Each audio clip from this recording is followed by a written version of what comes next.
It's going. Welcome back to Certified Beef. Me and Brandon are back for another episode. This time, a little bit of an NFL one, finally. Strictly NFL here this week. We will not be doing our main episode of record predictions this week. We're going to wait till next week for that. But this week, we're going to be doing a little bit of fantasy football, like studs and duds is what we're Studs calling and it. duds. And Studs and then duds. also our NFL awards, our predictions for that. See how that goes. Last year, I'm pretty sure I got none of them right, but yeah, we're gonna give it a crack at that again. So yeah, we're gonna get. What do you want to start with, Brandon? Always start with the awards. All right, sounds good. Let's get into it. Obviously, we're going from least important to most important, right? Sounds good to me. Starting with coach of the year. That sounds good to me. Who is your coach of the year there, Jack? I have as much as I wanted to put Kevin O'Connell. Just kidding. As much as I wanted to put Dan Campbell after watching Hard Knocks this year, I've been watching a lot of it. But as much as I wanted to put him, I just don't think they're going to be good enough. I actually have Nathaniel Hackett of the Denver Broncos. Wow. I'm Yes. surprised by that. Plus 1600 for Nathaniel Yes. Hackett. Yes. Why, I don't know why'd if you this is choose like him let's just say you'll see in the next episode. in the next episode? Okay, so high expectations for the Broncos is what I'm understanding. Even though he's a Packers man, you're still high Well, on Nathaniel Hackett. he left, so he's we have respect to him. Okay, so as long as you lead the Packers, then they're fine. Yeah. Well, Okay, not Aaron Rodgers though. Like obviously not him, but you like know still he could not make the Brett Favre thing, and you would still hate him. what? Like if he did the whole "oh, I'm retiring," just kidding, I'm coming out of retirement to play for Minnesota, you would still Oh, hate him. yeah, Okay, 100%, hundred the only percent. thing that would mend your relationship would be winning a Super Bowl, right? Yeah, that'd be about it. And then I That's it. could probably That's it. forgive him for all his sins. Okay, that's fair enough. Yeah. That's fair enough. Unlike you, I actually did go with my heart. I went with Kevin O'Connell from the Vikings. He's a plus 1600 to win this. I feel like he's got a lot of expectations on him, which is, I mean, can take it to the moon. But he's already got a good roster there, like Nathaniel Hackett. But he's playing in a lot weaker division. I mean, we do play the Bears twice a year. We do play the Lions, even though they can beat us.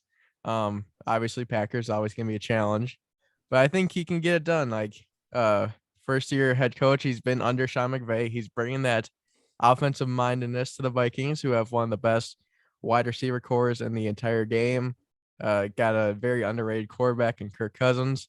Offensive line obviously still needs work, but I think KOC can get it done here. So I went with him. Yeah, I just didn't want to be too much of a homer, and Fair my enough. Fair enough. expectations are as low as possible for myself. I So mean, yeah, that's how you get surprised though, and that's what you want to be. yeah, that's why my expectations, like the highest of expectations this year is not that crazy. So it's like I'm not shooting for the moon like I always want to. My roommate Josh does not approve my Kevin O'Connell pick. Why? I don't know. He's just throwing up the L side. Does he not like Kevin O'Connell, or is he No, not a he's a Vikings Bears fan? fan. Oh, well, have fun sucking at the bottom of the league this year. You got him, Liddy, Jack. Liddy, first overall pick. You're gonna take another quarterback next year. All right. Who is your comeback player of the year? Um. Okay, so first of all, when I want to say something, I was looking at the odds for this, and there was people that have played the entire year, last year, and were like high odds for comeback player of the year, the likes of like Baker Mayfield and stuff like Yeah. that. So I don't understand that by any means. I think that's stupid. I think you should have to have at least missed a certain amount of time to even be considered for this Yes. award. Yep. So that's why, like, who is the favorite right now? Derrick Henry. Okay, yeah, that's fucking stupid. He missed half the year. He's I my think pick. Well, I'll just that's say the that right now. okay. Well, fine. He is Mine my is pick. Christian McCaffrey. Christian McCaffrey. Fair enough. Yep. I think this year he's actually, like, it's crazy, but this year I think he's gonna have another good. I think he's got a better quarterback, which helps him. obviously you want dump offs, which I think Baker Mayfield is not going to be a gunslinger like he typically has been under the Browns organization, which I think he's going to tame it down this year. And with a guy like Christian McCaffrey, I mean, that's very enticing to tame it down. Just check it down to him. And I think seeing videos of him at camp this year, there's no worries of injuries. And like the whole thing about injuries when it comes to running backs, like Christian McCaffrey, like even with fantasy wise, it's like you still got to draft him at like 2 or 3. It's Christian McCaffrey. Everyone is every running back is at risk of injury. If Jonathan Taylor gets injured, you're going to be like, oh my God, I shouldn't have taken him at 1. No, you're going to be like, I took the right guy. He just happened to get injured. It's running backs are susceptible to injuries. So that's why you can't really think about it when you do this. That's why I think Christian McCaffrey will win this award because if he gets injured, he gets injured. That's literally he's a running back. They are known to deteriorate. Yeah, whatever. Yeah. You got it. Yeah. I guess that's kind of my same line of thinking with Derrick Henry here is that he is pretty susceptible to injuries, but when he is on the field, people are just always in awe of what he can do, and I think that kind of gives him an edge over people. Like somebody may have a more statistically sound season or something like that, but since Derrick Henry is Derrick Henry, like he's this mountain of a man running fast and everything like that, I think people may give him the edge in that. So that's kind of why I went with him there. Derrick Henry. Worried though about are you worried about his injury? Or like, are you worried not about an injury? Like I said, are you worried about the fact that he finally reached that like elusive rush attempt total or whatever? I don't remember what it is, but there's like a rush attempt total where like you get to that total of rushes, and then as you go after that, you like decrease. Like in heavily. A career or like in a season? Yeah, in a career. I don't know because he has reached that like pivot. He has reached like the pivotal like threshold like for running backs that they're known to like just fall off a cliff. I know for the past couple of years, people have been saying he's about to fall off a cliff, and it hasn't happened quite yet. So I think that was dumb. Like, I mean, he only is like he just finished his 6th season, so it's not like he's that old. People think that he's older than he actually is. But then again, running backs do not last that long in the NFL, so their shelf life is very short. Plus, like they're gonna have to rely on him a ton this year. That's the only problem. Is like, I don't know if he's gonna be able to do that again. Derrick Henry is plus 350 to win, and Christian McCaffrey is plus 700. I'm honestly liking yours a little bit better there, Jack. Oh. But I'm still confident in my pick. I mean, there's nothing attached to this, so if I'm wrong, I'm wrong. It's not a big deal. Mm-hmm. Offensive Rookie of the Year odds. Here we go. All right, who is your Offensive Rookie of the Year? This one is honestly weird. I don't really think there's a great choice at all out of all of them, in my opinion. But I got Drake London. Just because he is definitely going to be the number 1 wide receiver in that offense, and all the other wide receivers are not most likely going to be that number 1 wide receiver, or like I think he has the best chance, or like for sure is going to be there first out of all them. And the running backs don't entice me too much. Breece Hall has already been. They already said Michael Carter is going to be the running back 1. Kenneth Walker is coming off a hernia surgery. Dameon Pierce is an interesting one, but we don't know. He had a couple flashes in preseason. It looks like he might be the starter. I think so, since they released Marlon Mack. Oh, they did. I did not see that. Yeah. Okay, that would make more sense. Rex Burkhead is not threatening. But also quarterback-wise, there's no rookie quarterback starting week 1. So it's not that enticing to me. I mean, I guess the Steelers haven't named a quarterback, but I'm thinking they're going to name Mitch Trubisky the quarterback the next couple days. So it's like Drake London really seems like the only guy that's going to get legitimate playing time, maybe besides Treylon Burks, I guess, but legitimate playing time. And I guess you could say, oh, he's got a risky QB, but it's like someone has to catch all these balls. So it's like, whoa. Someone has to catch all the someone has to get all the targets. Let's be honest. So Drake London has a better chance of getting more targets than Treylon Burks, because Treylon Burks also has Robert Woods in town now. and obviously they're run heavy offense. So I just think that the volume speaks a lot to this pick, and I think Drake London is my pick, is like the obvious choice for me for offense rookie of the year. I am still gonna stick with my pick. I did not. I guess I like to write over George Pickens at plus 1,000 because I mean he's just kind of a funny dude. It would be kind of funny to see him win Yeah, it offensive would. rookie of the year. Honestly, let's see. Drake London was plus 800. My guy I chose was Chris Olave of the Saints. I mean, he could say I just want him to do well on my dynasty team. That too, but plus 800. Um, they're running the air raid offense. You got Jameis there. He's known for throwing touchdowns and picks, so he's going to air it out a lot. Even Alvin Kamara is a pass catching running back first, standard running back second. So they like to air out the ball a lot. Who knows what Michael Thomas is going to do if he's going to do anything this year? If he's just going to keep throwing temper tantrums and whatever else. I don't think he's going to, but who knows? Who knows? It's Michael Thomas. But yeah, that's why I chose Chris Olave. He's the good route running one, isn't he? Or is that both of them? Him and Garrett I Wilson. mean, they're both good. Chris Olave is, they say, is the most polished out of like all the rookies this year at route running. So yeah, he could definitely get some good separation as just as long as Jameis gets some the targets, he'll be fine. Even though Theo Ash really doesn't think his route running is anything too Don't know special. who that So, is, so I don't really care. oh, he's a TikToker. I'm Oh, surprised you've never seen his videos. He's got some interesting takes. okay, okay. Now we move on to defensive rookie of the year. Who do you got there, Jack?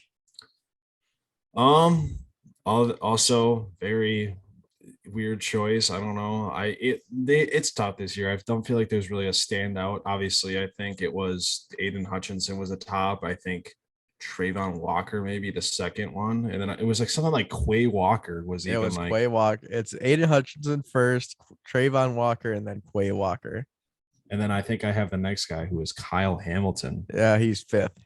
Oh, who's Kayvon before? is Oh fourth. yeah, Kayvon, but he's hurt. They're So tied in odds, so it's yeah, all the so same. yeah, so I got Kyle Hamilton. He's starting with them releasing.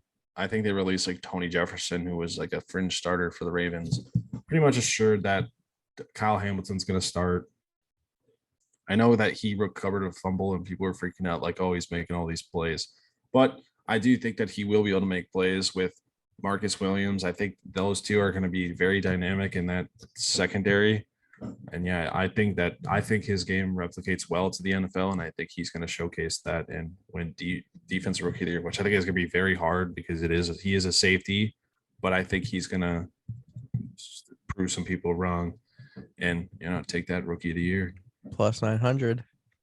You want to It's a look good at that, value. Kyle? Yeah, it's not bad value at all. Um, I don't know how long it's been since a cornerback has won it, but I'm going with Sauce Gardner for the Jets. Plus 1100. Do you know how long it's been, Jack? Um. Oh, let me think. I was gonna say Charles Woodson, but I know that's a depoy. Um. God, who is it? Jalen Ramsey? I am looking up right now. Oh, you don't even know. No, I do not. That's why I asked you. If you could tell me a year, I might be able to know.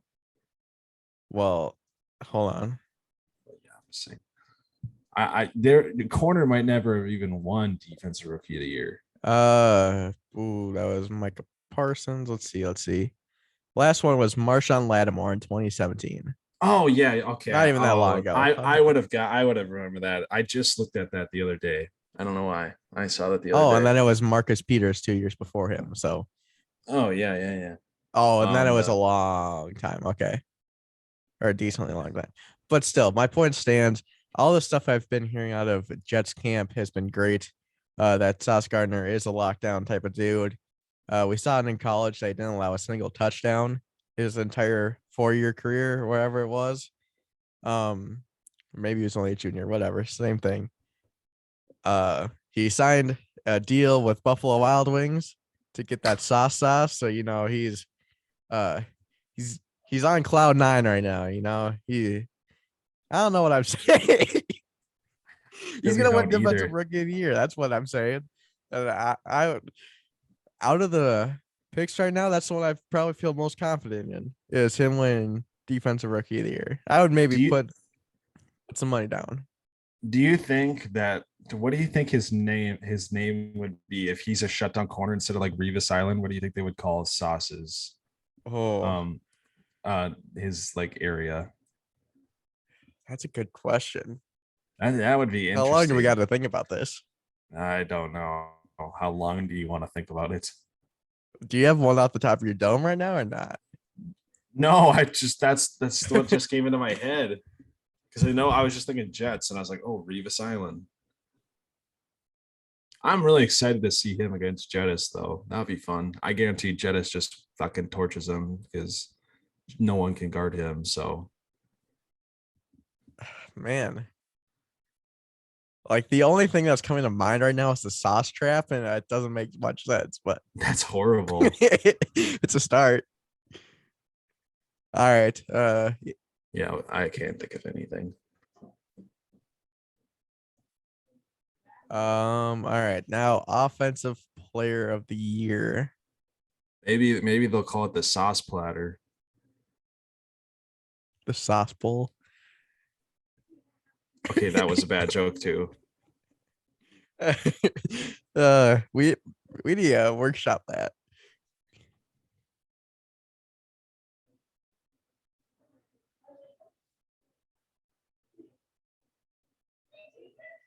Um, yeah, I don't know, man. I don't know. All right. Offensive player of the year. Who you got? Kind of a boring pick. I got Jonathan Taylor. Same. Same. I just don't think a quarterback's gonna win it anytime soon again. So Jonathan Taylor, I think he's just gonna have he's gonna be able to replicate it just like he did last year. Great offensive line. And one reason why is like I think somewhat for him to lose this award, I think someone would have to have like a Cooper Cup type season for him not to win this award. Yeah. As long as he stays healthy and like keeps up consistent production, he'll do just fine because he's got a great offensive line there in Indy to run behind. I mean, you always have a great offensive line when you got Quentin Nelson there. Um, I don't know. He's a decent pass catching back, isn't he? Like he's not Derrick Henry out there, but he's also not like an Alvin Kamara type.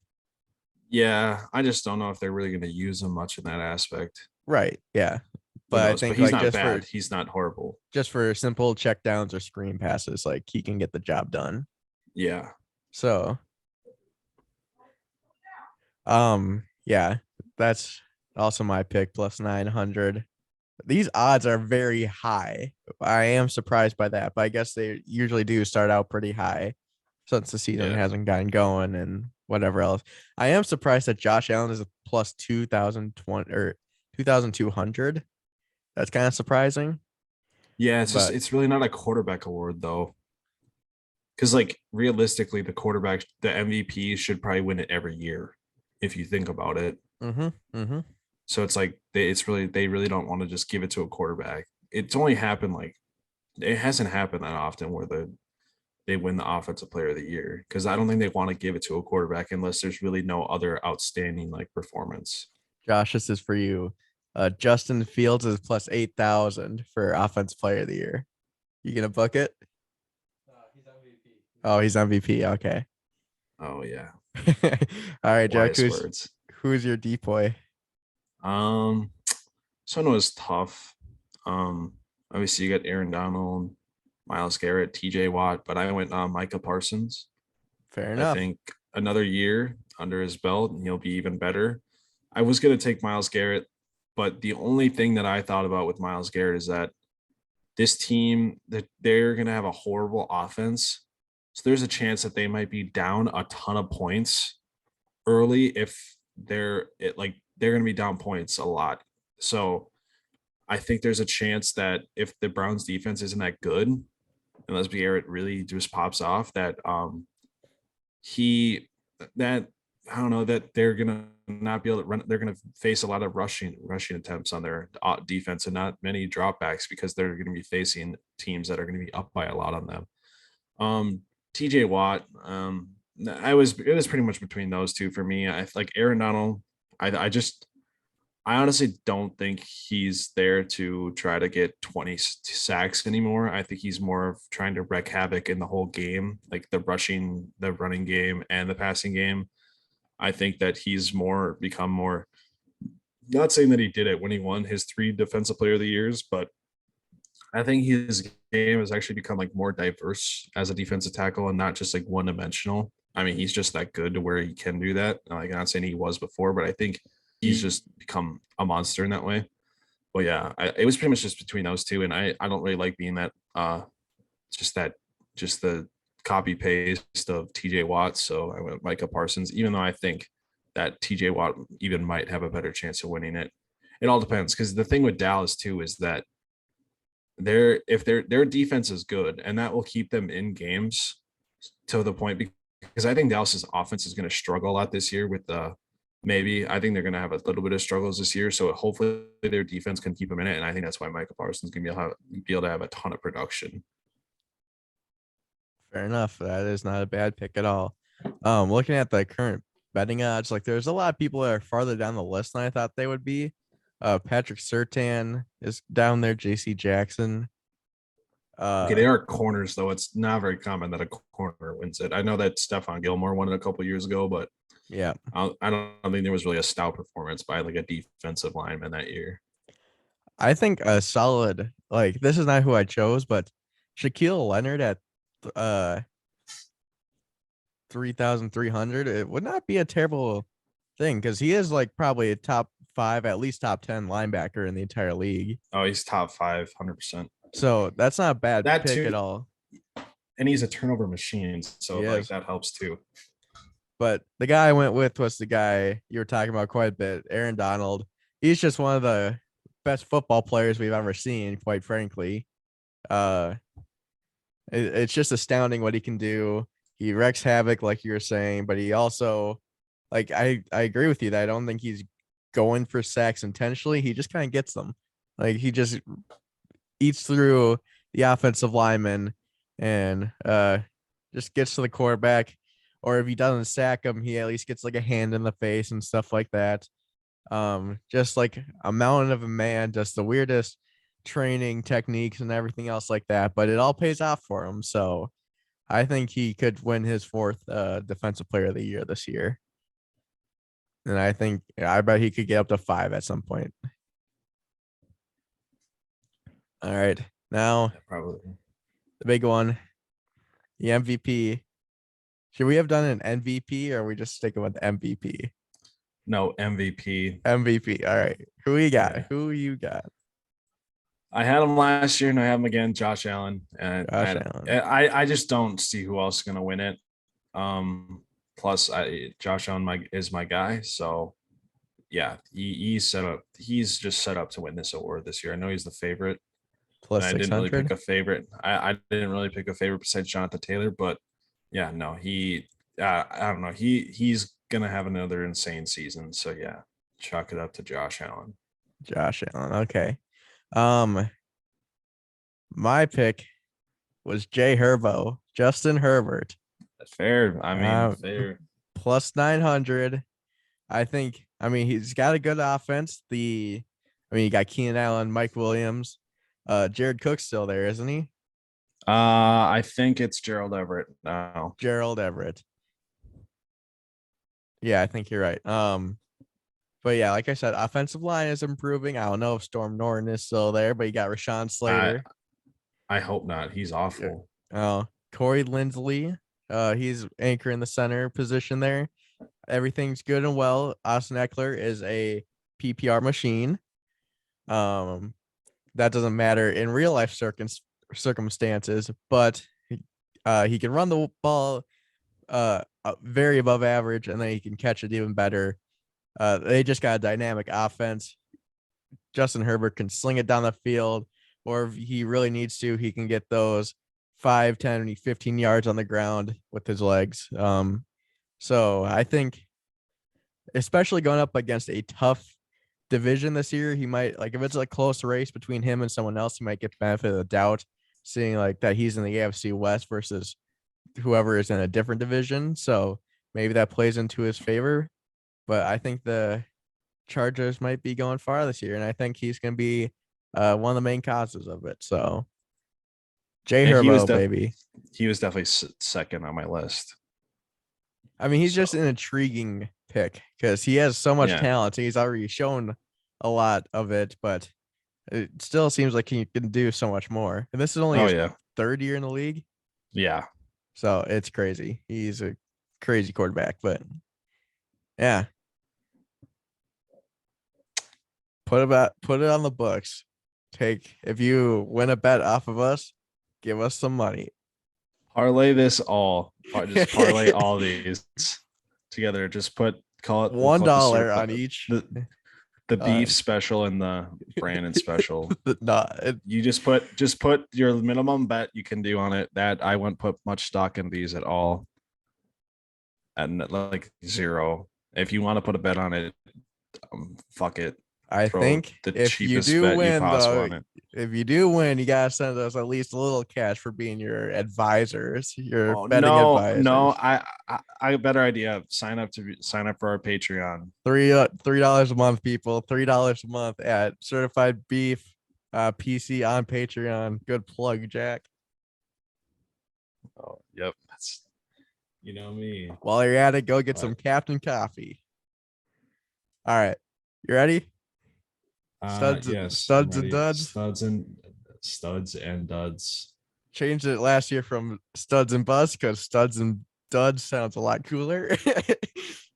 So we got 3 in each category: QB studs, QB duds, so on and so forth, except for tight end where we only got 2.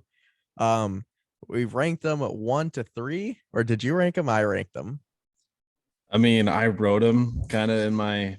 I mean, I can figure it out on the because fly. like I did it like 1 is the most likely to, and 3 is the least likely yeah. to. Then mine is like that. Okay, then yeah. So we'll be going through them, give a little explanation why. I mean, I didn't pull up their stats from last year. These are just going off of what I know and gut feeling and stuff like that. So I will say this. Studs and duds, or like love hate, whatever you see in other places, all this is based off. It's not based off what you think they're going to do production wise. It's mainly, or I mean, it kind of is, but it's also based on their ADP and fantasy. If you think they're getting drafted too low, you think that they're a stud and they're going to be drafted, they're going to outperform their draft position, or you think they're a dud and they're actually going to play, they're going to do worse than what their draft position is. That is I did one of the not biggest take that things into account.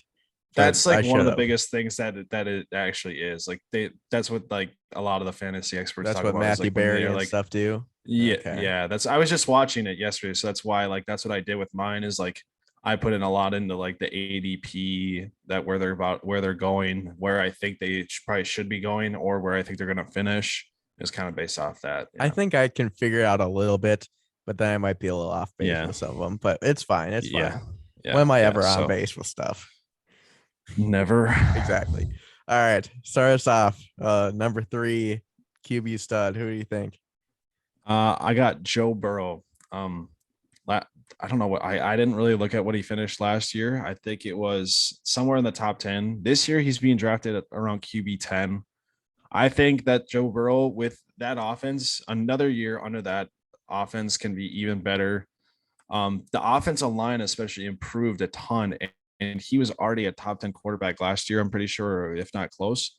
So I think Joe Burrow has the ability to finish QB5, and there's quarterbacks I would take. Like I would take him over. God, I need to pull up the fantasy rankings right now. This is I really am trying to like grasp at straws right now.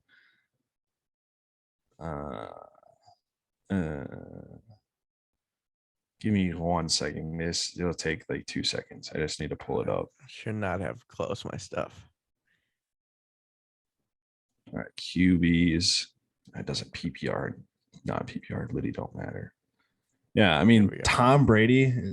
I would take him over Tom Brady. Dak Prescott, even Dak Prescott is going to Joe Burrow with that wide receiver core. I understand that there's a chance that they're going to have to throw the ball a lot, but Joe Burrow is a guy I would take over him any day of the week in fantasy.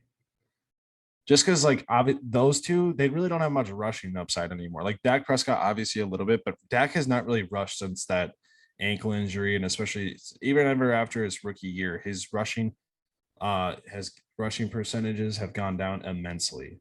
So, yeah. At Joe Burrow at my number 3 stud. My number 3 stud is also Joe Burrow. Like you said, they've vastly improved their offensive line with Latel Collins. Lyle. That's how you say it? Yeah, Lyle Collins. Lyle Collins and Alex Kappa. So they went from like a bottom of the league offensive line to at least top half, at least top 16, if not top 10. One too. I think they might have drafted an offensive. I mean, obviously, but I think they might have used an early pick on one. They might have. I do not remember who they take this year in the first round. Do they even have a first round pick? They might not have. Oh well, who cares? Oh wait, no, they took Dax Hill. Dax, yeah, that's right. Yeah, they took Dax Hill. But like I said, yeah, they improved their O-line. Like that was one of the biggest struggles that they had in the Super Bowl was that the Rams pass rush was getting through.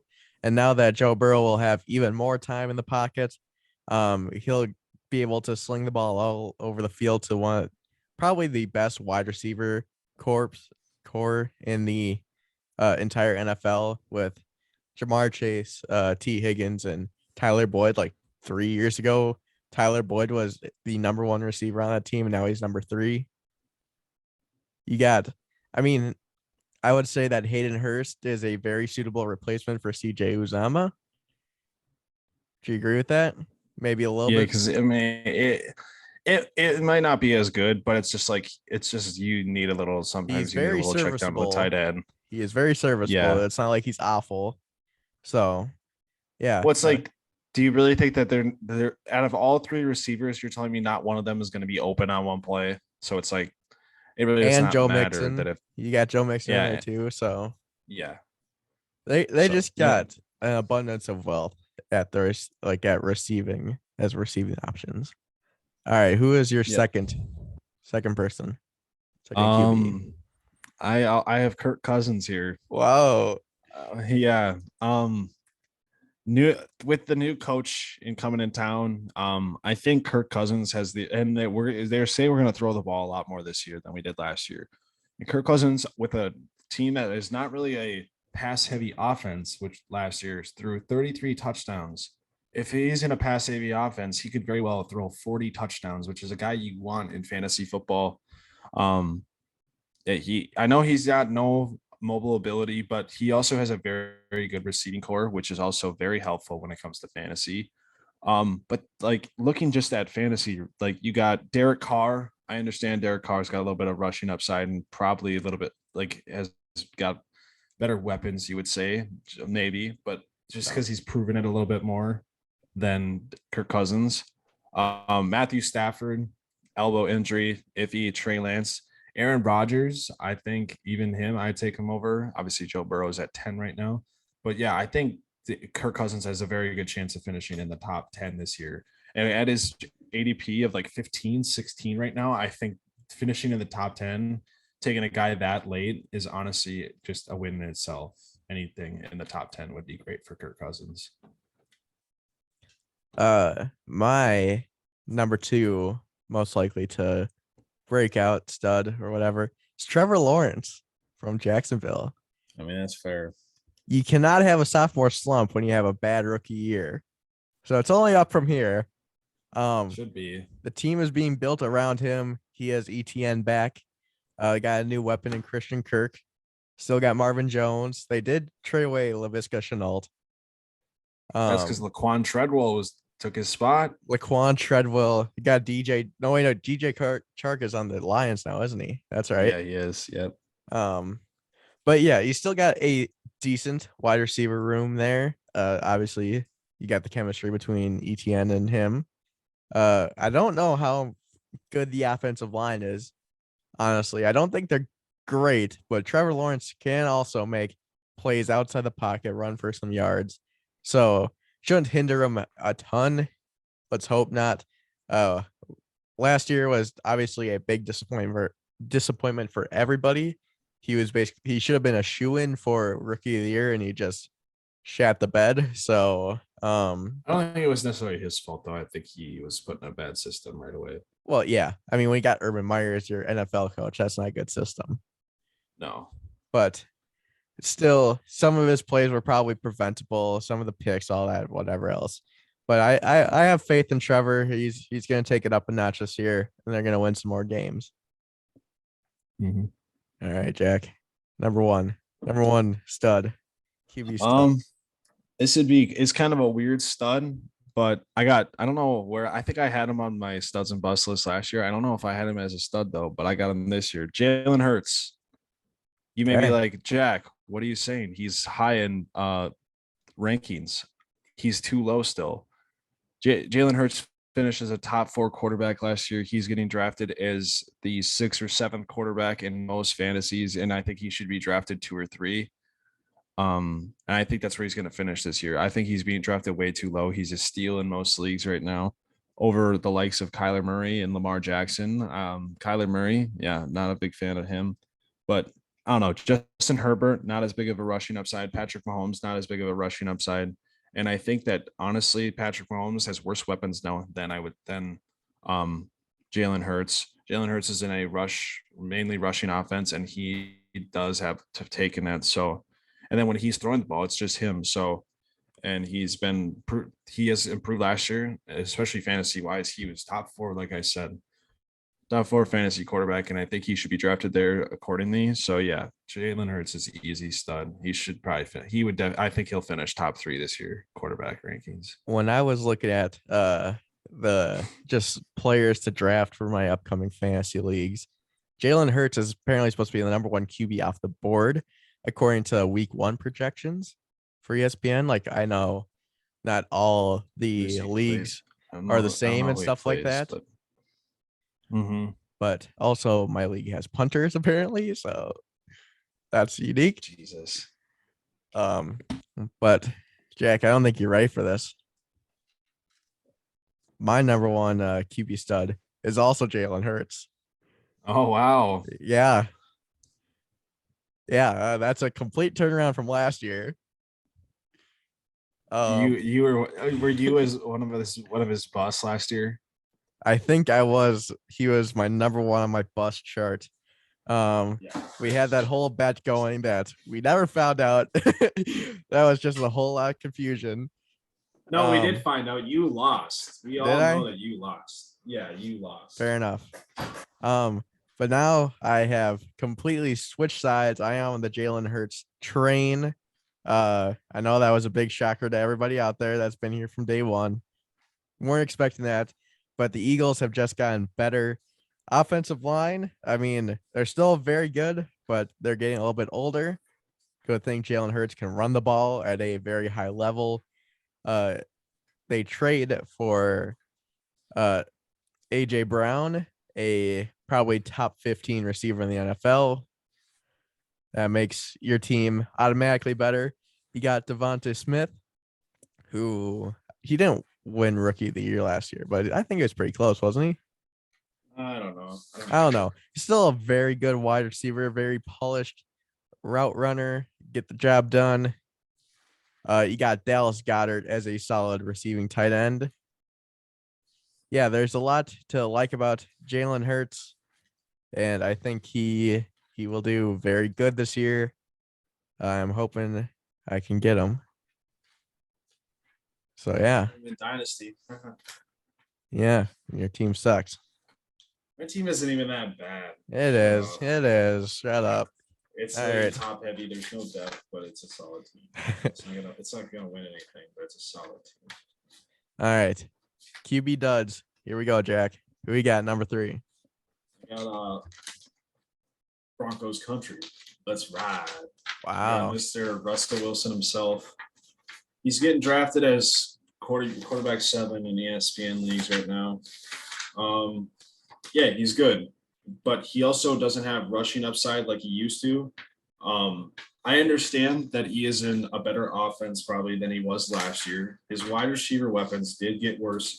He also, this is honestly a big thing for me. He lost a very trustworthy wide receiver, like a guy that you can trust, I feel like, in Tim Patrick to an ACL injury. Jerry Judy is very unproven, but Cortland Sutton is very good. But I'm just worried that he really doesn't have the weapons to explode like he does. I think he'll still be good, just not necessarily fantasy wise. And I also think that Javonte Williams has a big thing to do with that too. I just don't think that he's going to be as reliant Russell Wilson is as he might have needed to be in Seattle because Pete Carroll's offense was just bad. But an offensive guru and Nathaniel Hackett now comes in, and I think this will help him in a way like of being more efficient as an offense. But fantasy wise, I don't like Russell Wilson this year at all. Has But the that he years, also is my studs. He also is my stud 3. So it's like I like if he's not like my not top guy, I would want to avoid. so has the years of drafting Russell Wilson scarred you? Yes. Oh, that also does. I fucking yeah. Yeah, missing out on the fantasy championship by 1 point. I think it was 1 year or something like that, or something in the playoffs. I missed out by 1 point, or it was like for the titles. I don't know what it was, but it was bad.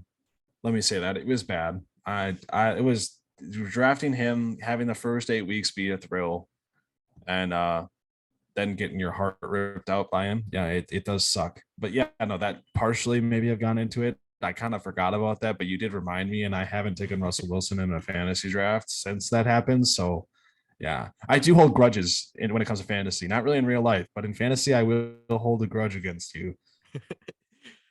When you were talking about the receiver they lost, I did not think you were going to say Tim Patrick. I thought you were going to say Tyler Lockett, that because he's No, had that I mean, rapport with him forever in Seattle. yeah, I mean, yeah, obviously he doesn't have an option of losing that. It's that Tim Patrick went down in an injury, and he was I feel like he was more of a reliable shooter because Jerry Judy has those drop problems, and I don't know if he's going to be able to fix those. Is the big thing. Yeah. Well, Jamar Chase did, so I think Jerry Judy will be fine. Jerry Judy is not Jamar Chase. Don't even.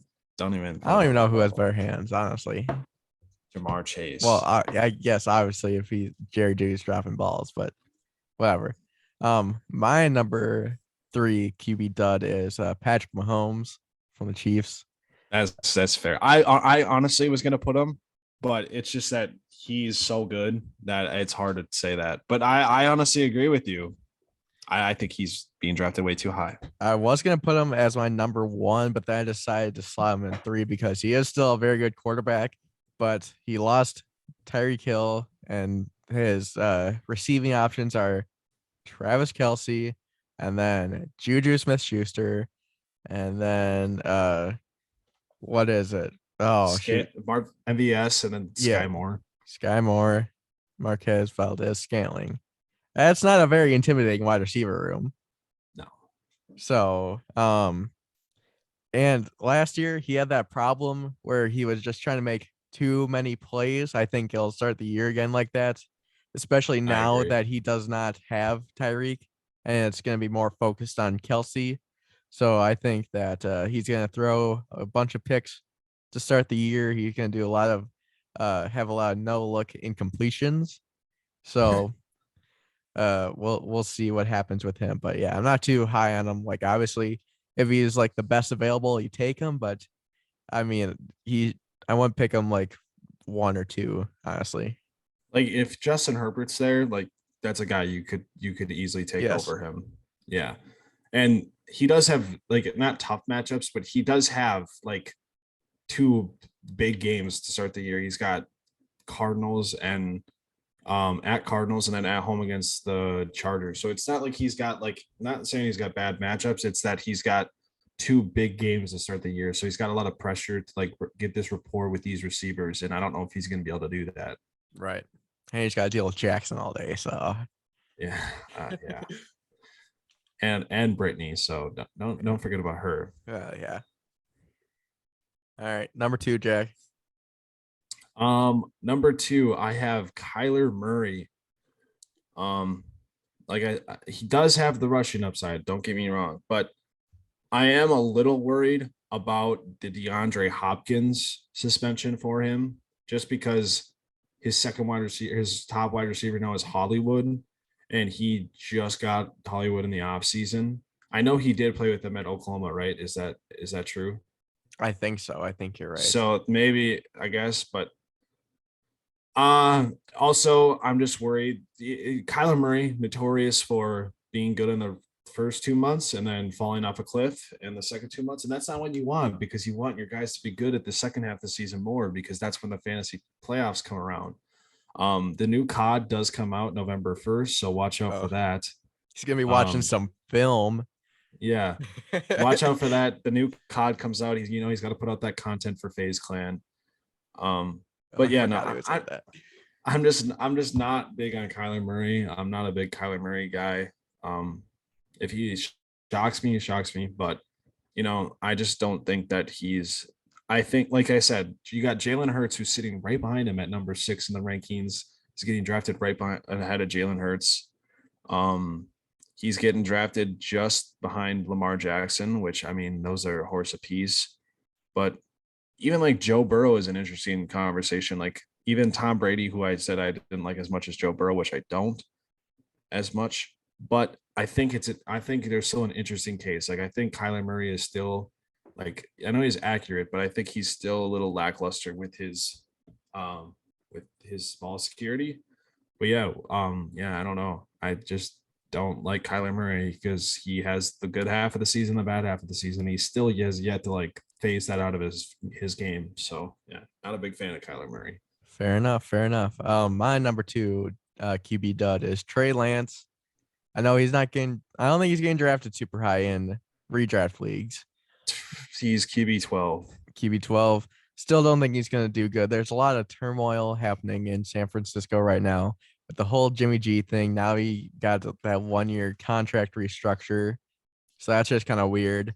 Yeah, but it's very obvious he's going to be the backup. So it's yes, it is. But still, like, if Trey Lance is like struggles the first couple of weeks, they could put in Jimmy G right away. So Trey Lance does kind of start the year on the hot seat. I don't think that he's gonna, if he struggles for a couple games, they're gonna put a Jimmy G. It'd have to be like really bad. if you think they start like the year like 2-6 or 2-4, do you think it's Jimmy G time? Yeah, even probably. 3-3. Probably, but I don't think they're gonna start that bad. So I also think that Trey Lance is gonna be really good. So You do?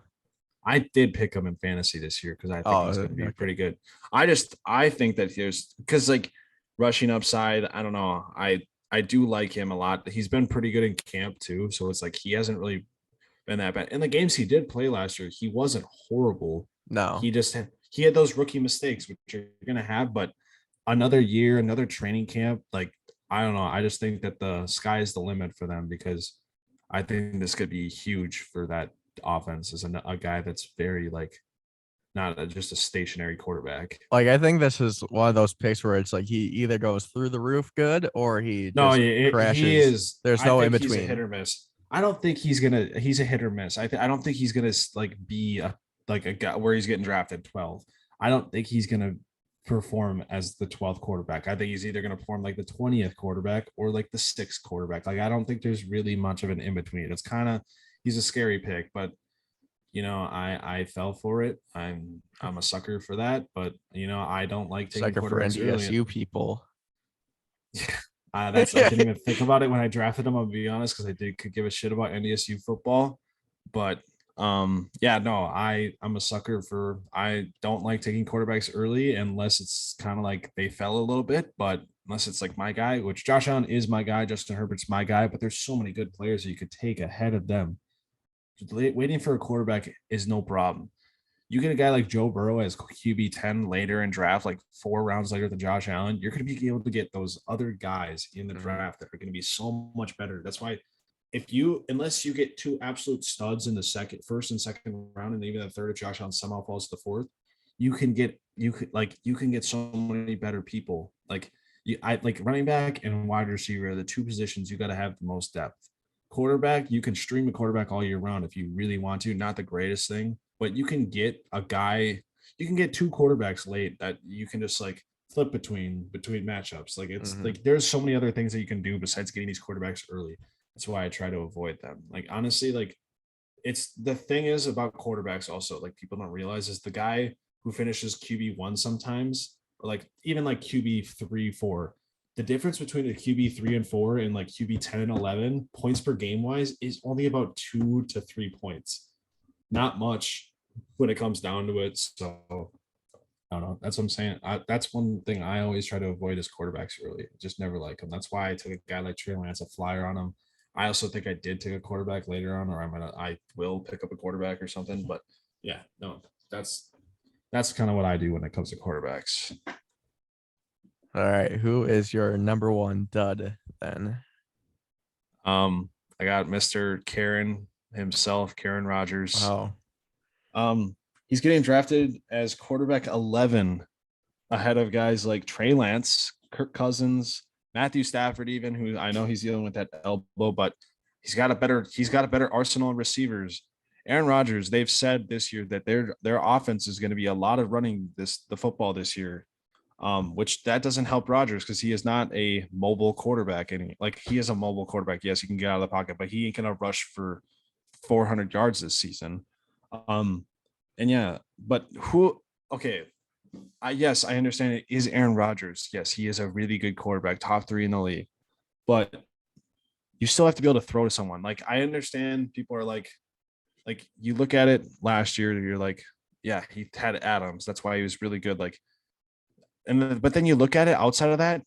If he didn't have he doesn't have Adams, who is he gonna throw to? Robert Randall Tunyon wasn't Cobb. there last. Yeah, Randall Cobb is not Randall Cobb is not like a guy that you can rely on.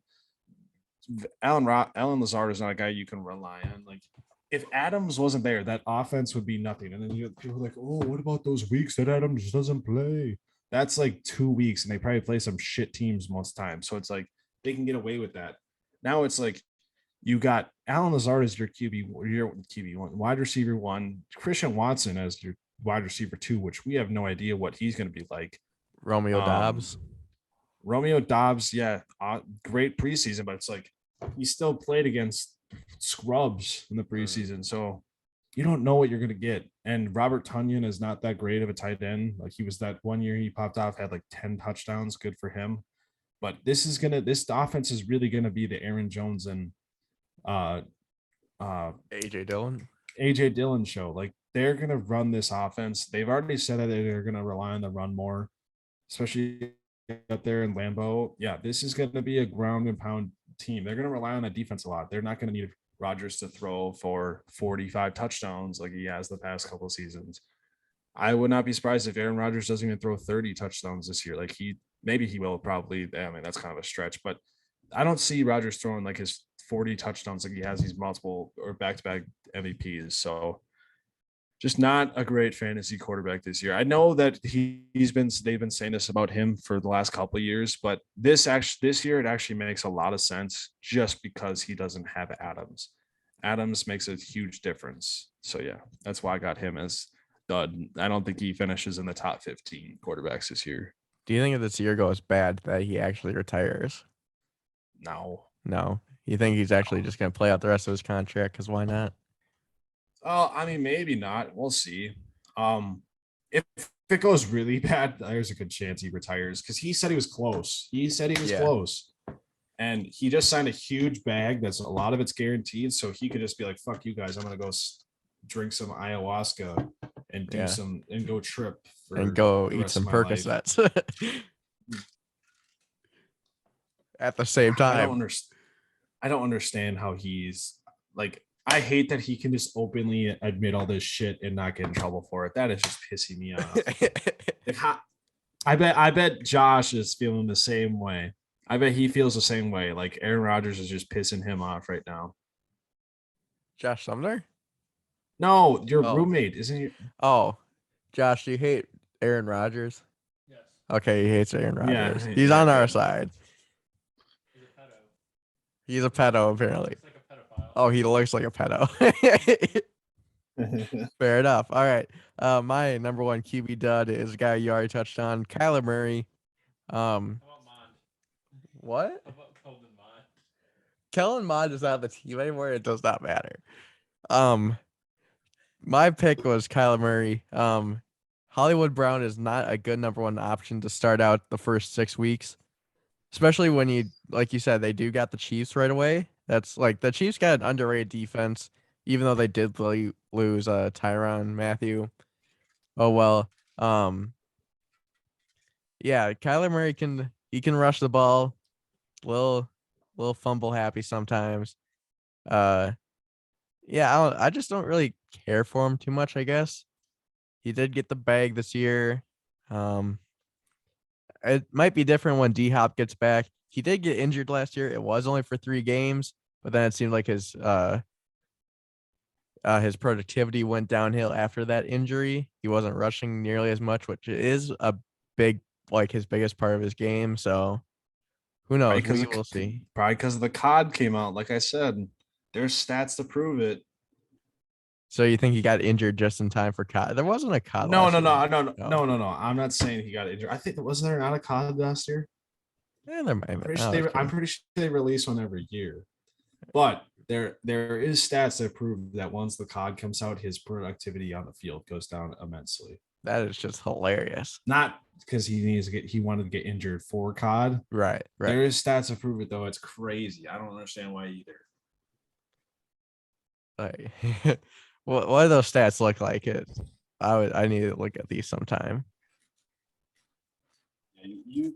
I think you should, because they're kind of interesting, honestly. I'm not gonna lie to you. Huh. All right. Oh, you ready? Are you munching? Yeah. Running back studs. Number 3 for you, Jack. I got Travis Etienne. I know he is coming off the Achilles, but this is also his first year, so no one knows what to expect for him, which is kind of a little scary in my opinion. But he does play with his college quarterback, which helps. You get a guy in Doug Peterson, who is a good offensive minded coach. He's getting drafted like running back 19. Other guys like Zeke, Montgomery, Akers, and David Montgomery, by the way, they just said that the Bears execs are very scared about him because they don't know if he fits their play style. So I don't know. The thing is, like with him, you draft him at 19. If he finishes anywhere near 11, 10, which I think he has the ability to, because I don't know if James Robinson is even going to play to start the season. Oh, is he injured? So he tore his Achilles at the end of the year. That's right.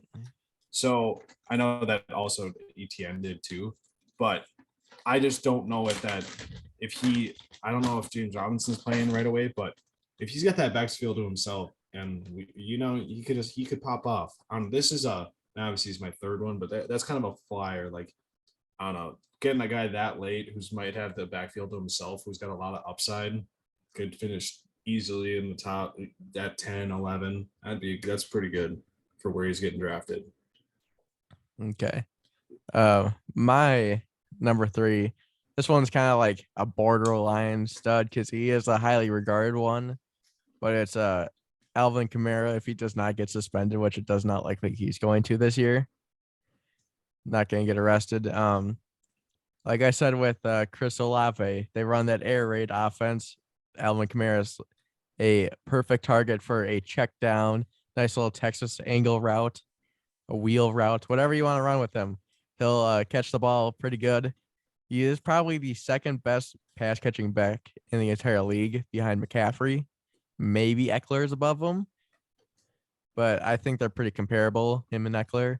So I think if, Olave is covered, Taysom Hill's covered, Michael Thomas is covered, Jameis is just going to direct his eyes right at Kamara, tossing the ball, and they'll get a nice little 7 to 10 yards each time at least.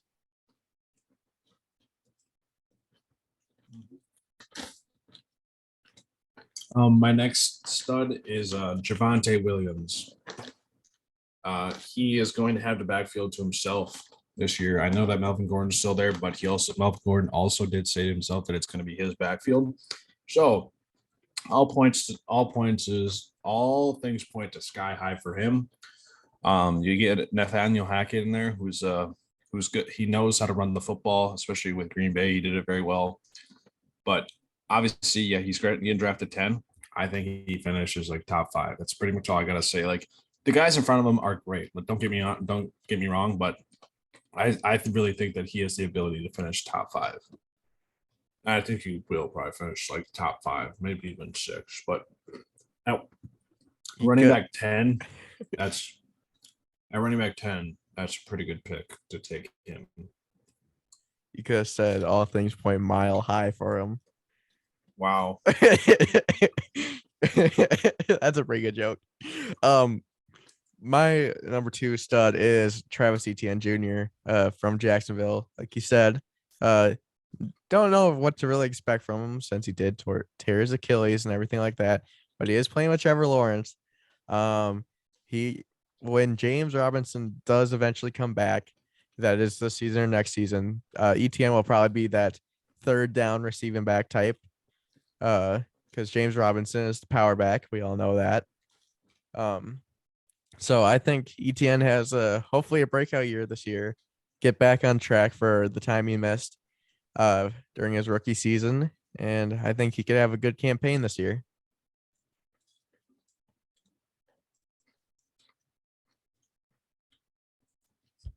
Why are you eating right now?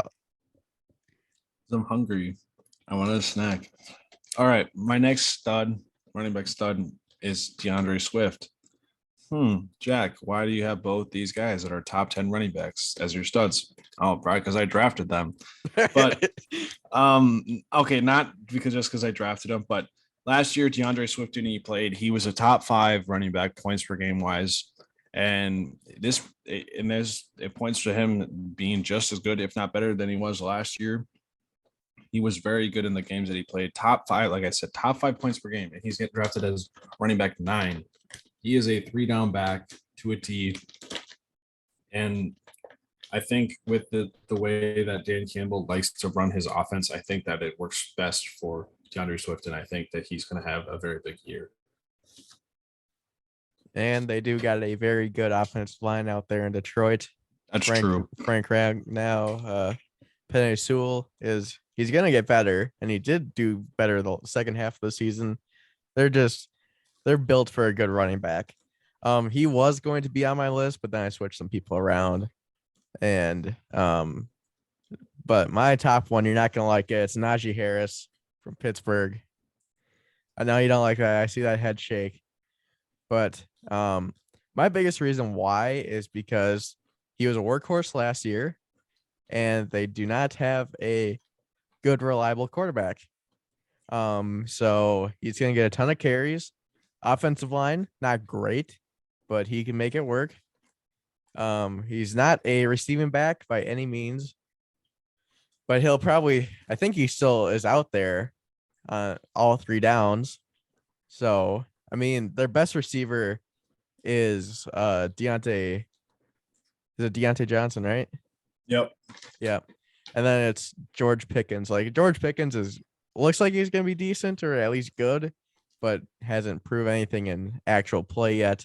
So I think they're gonna put Najee's gonna put this team on his back, and he could be the reason why they get a few more wins than losses. When you were talking about reliable quarterbacks, you forgot a word. After it, you forgot again. They don't have a reliable quarterback again because Ben Roethlisberger is not a reliable quarterback. He was not even last year. Yeah. Fair enough. So I think that just proves my point a little bit more, though. But I know he's getting drafted like 7th, right? QB7 or RB7, something like that. 6 and 7, yeah. 6 and 7. So I guess that's a borderline, like too high of a player to pick, but I'm still going with it. Yeah, not a big fan of that one. I fucking hate that guy. Never gonna take him in fantasy, even though he never did anything on my team. He did it to me. So yeah, fuck him. I fucking hate him. But into my running back studs. Number 1, I got Dalvin Cook. Or number 3, I got Dalvin Cook. Whoa. Big shocker here. Yeah.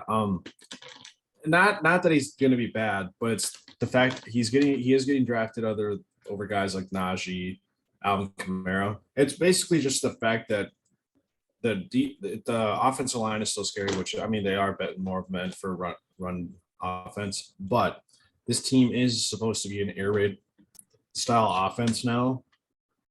And Dalvin Cook was getting 20 plus carries a game, and he might not get 20 carries every game now. He might barely get to 20 carries, but he will see maybe more receiving upside, but he is not always guaranteed to be on the field when that happens. So yeah, I just think that there's a chance that his numbers may dip a little bit, but that's also why I have him at 3. But I still think that there's a chance that he could just be as good as where he's getting drafted. I'm just worried with the air raid style offense that it's not going to fit his style of play.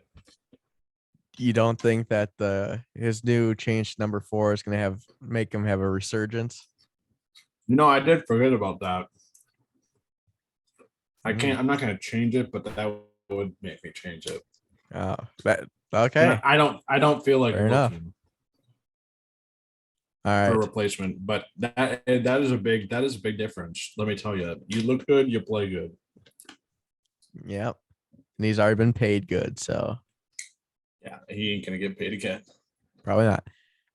My number 3 is Saquon Barkley, the Giants. Doesn't seem like he can stay healthy too much anymore. Because 2 years ago he tore his ACL right away against the Bears, and then the next season, didn't he have like a hamstring thing or some leg issue that hampered him the entire season? And also he's on the Giants, and I think that says enough. Like, the Giants are just in shambles. You see the effort from Kenny Golladay, and I can't feel too confident about anybody on that team now after seeing that. Like, maybe some of their defensive players, but none of their offensive players are looking good. And Saquon, I've just never really been too big of a fan of him, so he lands here on number 3. Unfortunately, I just think another injury is going to take him down at some point this season. Yeah, can't really disagree with that one much. My number 2. What are you doing? Well, I've been you licking your fingers. Oh, it's chocolate on it. My number 2 dud is going to be Nick Chubb. This guy is not. You don't got a Chubb for Nick? Shut up. No, I don't. But this guy, he's not a very good PPR running back by any means, and this offense is going to be bad this year, and I think they're going to struggle to get into the red zone this year, which is where a lot of Nick Chubb comes from. Yeah, he does well. He's a running back. He's a really good true running back. God, he's a really good true running back, and true running backs need to be in the red zone. And I think this offense is going to struggle under Jacoby Brissett. So, yeah, I don't think Nick Chubb is going to be getting that touchdown dependency, which he really needs. So yeah, and I think they're going to be losing by a lot of the games, and a lot of games are going to be losing. So you're going to have to pass more. And he is not relevant in that category. Yeah, definitely. Power backs, like traditional NFL style running backs, are not that great in fantasy, unfortunately. Like, you need to have them break off like those 10-yard runs and then punch it in from like 3-yard line and stuff like that. Derrick Henry is like the only exception. But it's only because he rushes for over 100 yards every week. So that's like one of his own. Yeah. And they also did lose JC Treader was on that team, wasn't he? And he retired now. Or was he on the Packers before he retired? I mean, honestly, I have no idea. I think he might have been on the Browns. I think he was on the Browns. He might. Yeah. Didn't they lose somebody else too on the offensive line? I can't remember, but I think their offensive line is getting worse now. So, going to my point of that power backs don't do too hot. I got James Conner at my number 2 from Arizona. Took over the starting job last year. He will share time with Chase. Chase Edmonds still there, isn't he? No, he's in Miami. Oh, is he? I can't. Seems like all the running backs. Huh? That's bad. You should know that. Seems like all the running backs go to Miami. Like, just kind of happens. But okay, my bad.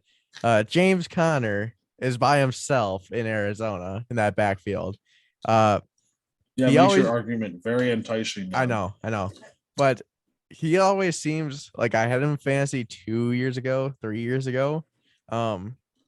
He always seems to have that one good year and then an off year or two in between. I think this is one of those off years because last year he was pretty damn solid.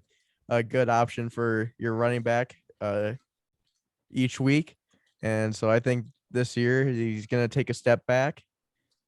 Maybe they're going to focus a little bit more on him now that D Hop is out, but who knows? Who knows? I just don't see it in him this year. So that's why he's my number 2 dud. He also was super big on touchdowns last year. He had like 15, 16 rushing Oh, touchdowns. that's last true. year. You're right. Oh, my number 1 running back dud is Derrick Henry. Wow. I don't think he's going to be as good as he was last year. I don't think he's going to rush for 100 yards. I don't know. Depends on what that defense does. That defense for Tennessee is huge to keep them in games to make Derrick Henry relevant.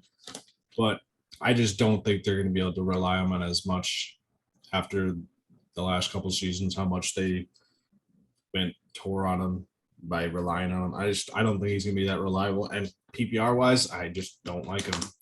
Doesn't catch passes. That's what you need to do. So unless they're going to run the ball every down, fine, but they're not going to be able to run the ball every down. So not a big fan of Derrick Henry at running back 4.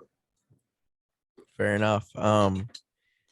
You may say this is low hanging fruit, but my number 1 running back dud is Christian McCaffrey. I don't like that look you just gave me. Like, I know if you're in the 102, you gotta take him. I do know that for sure. But I just feel like he spent so much time off the field, man, with injuries. It's like, I know, like you said, that you took the right guy, it just happened to get injured. It's just like let me put a little insurance on this man, please. Like, let me get my pick back, or let me trade for somebody else if he does. Because ever since he signed that extension or that big contract, he has not been the same. He's been a very good player when he's on the field, but he just cannot stay on the field. So it's like you want to try not get the 102. It's the biggest thing. Because if you like freedom of picks, then you don't want the 102. So Horrible pick. I don't care. I don't care. I am fine with my pick. The people might not be, but I'm at peace with it. So that's all that matters. All right, wide receiver studs.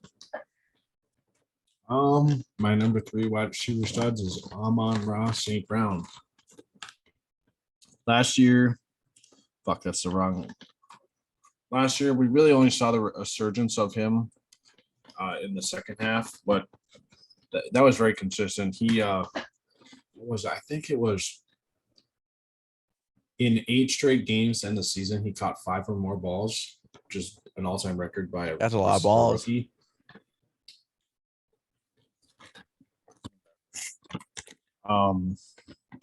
But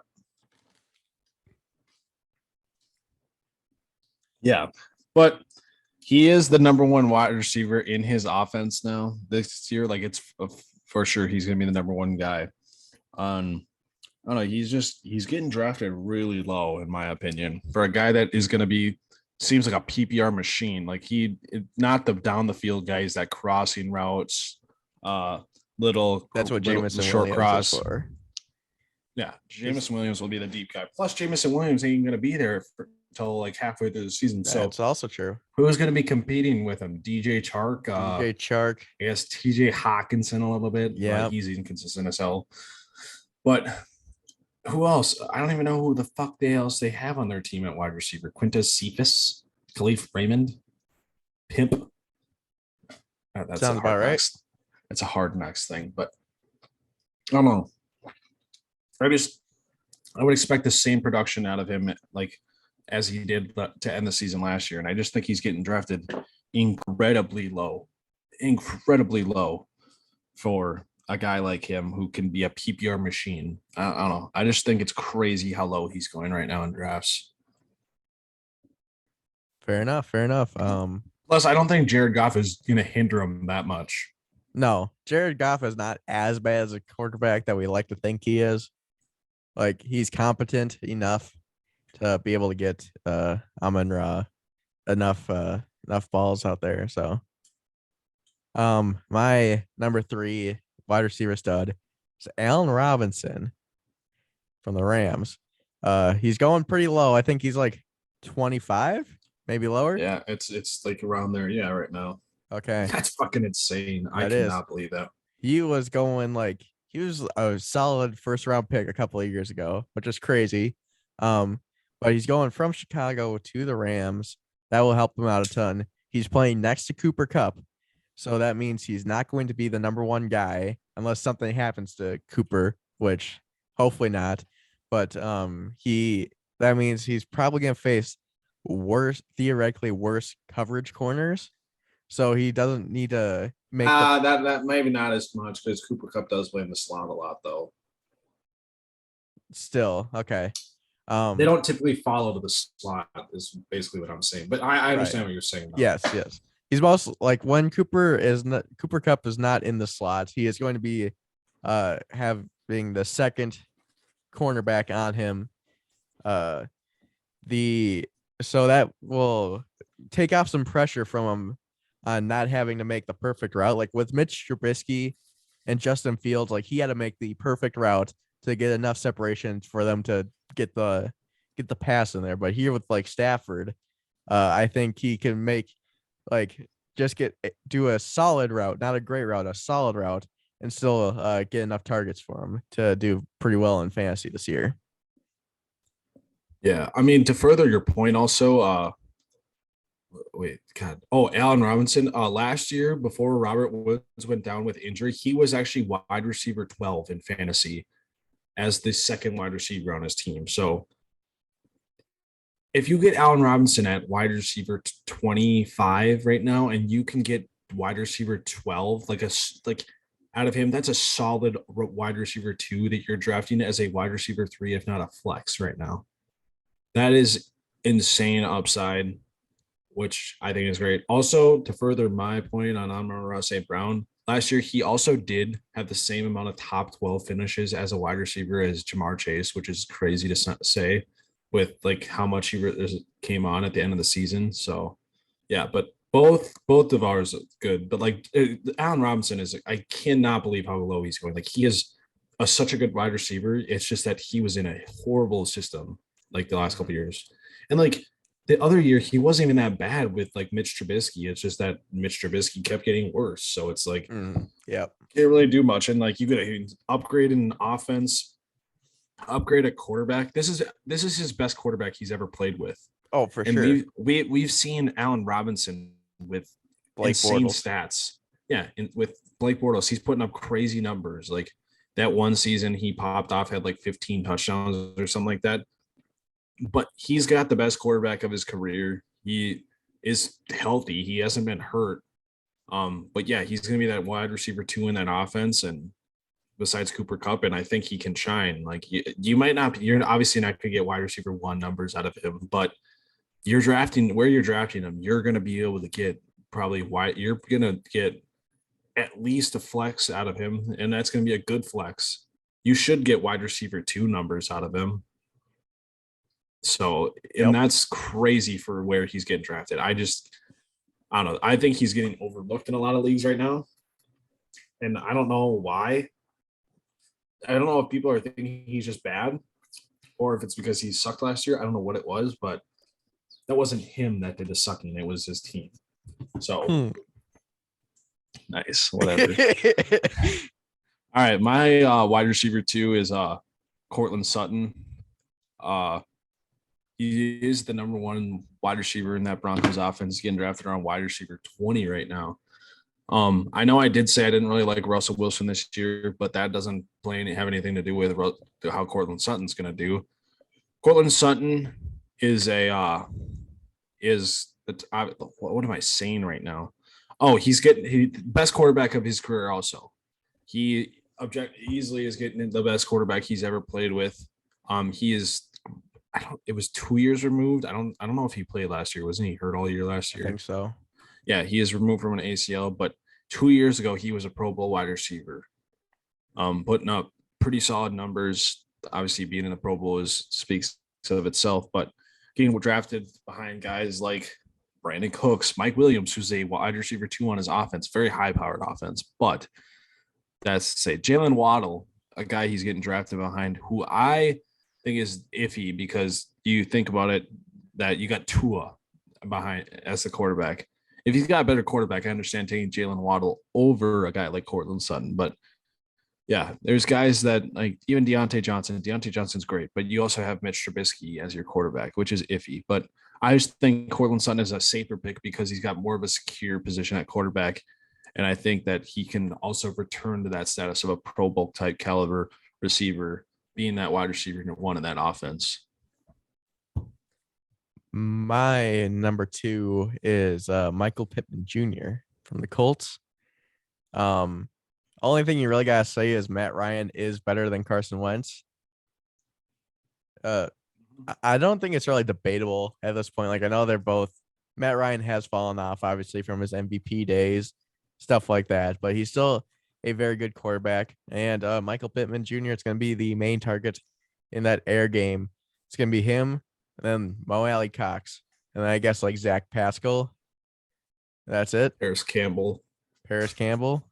Alec Pierce. Sure. Yeah. They're not Michael Pittman. Michael Pittman's going to get a lot of those targets. So going with him. What's he going at right now, Jack? Wide receiver 12, 13. So yeah, he could easily play into the top 10. Fourth round right now, I think. Fifth round. He could easily play into the top 10 wide receivers. Yeah. So Mhm. yeah, there you go. My wide receiver stud number 1, I think, is very obvious. I don't think it's even close. It's Terry McLaurin.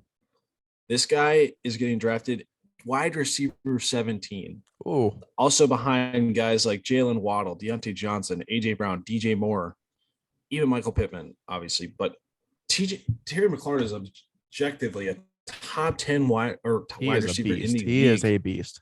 And he has put up numbers with these bad quarterbacks. And guess what? You just said what Matt Ryan's an upgrade over Carson Wentz. Carson Wentz is an upgrade over whoever played last year. Taylor Heineke? Mainly Taylor Heineke. Yeah. Carson Wentz is an upgrade over Taylor Heineke. So Most it's likely. like, Let's hope.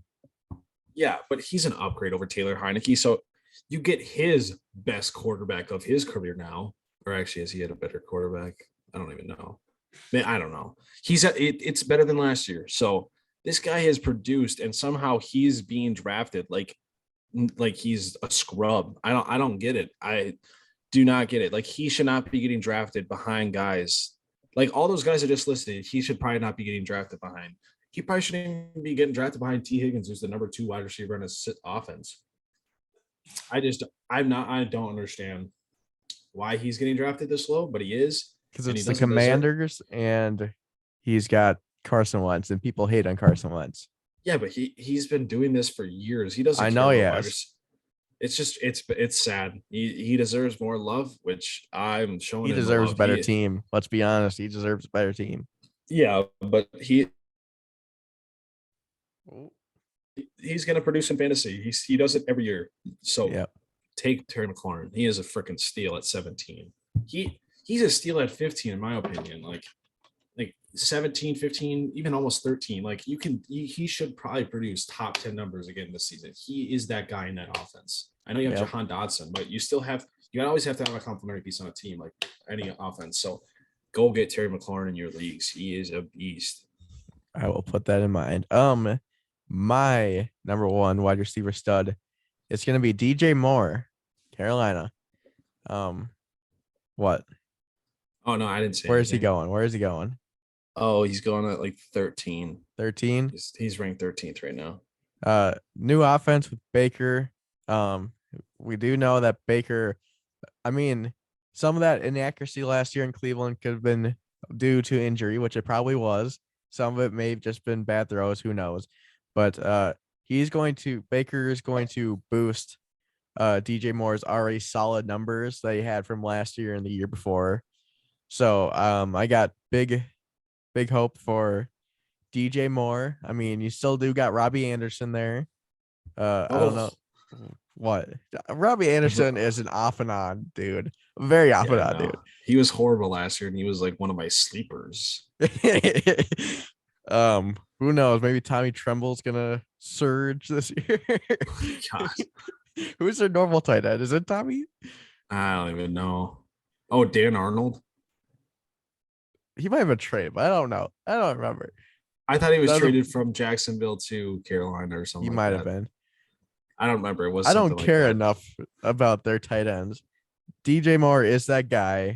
Robbie Anderson is the complimentary piece.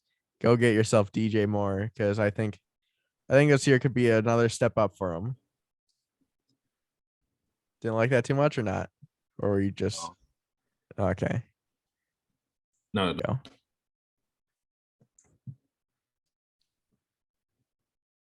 What was that? Go.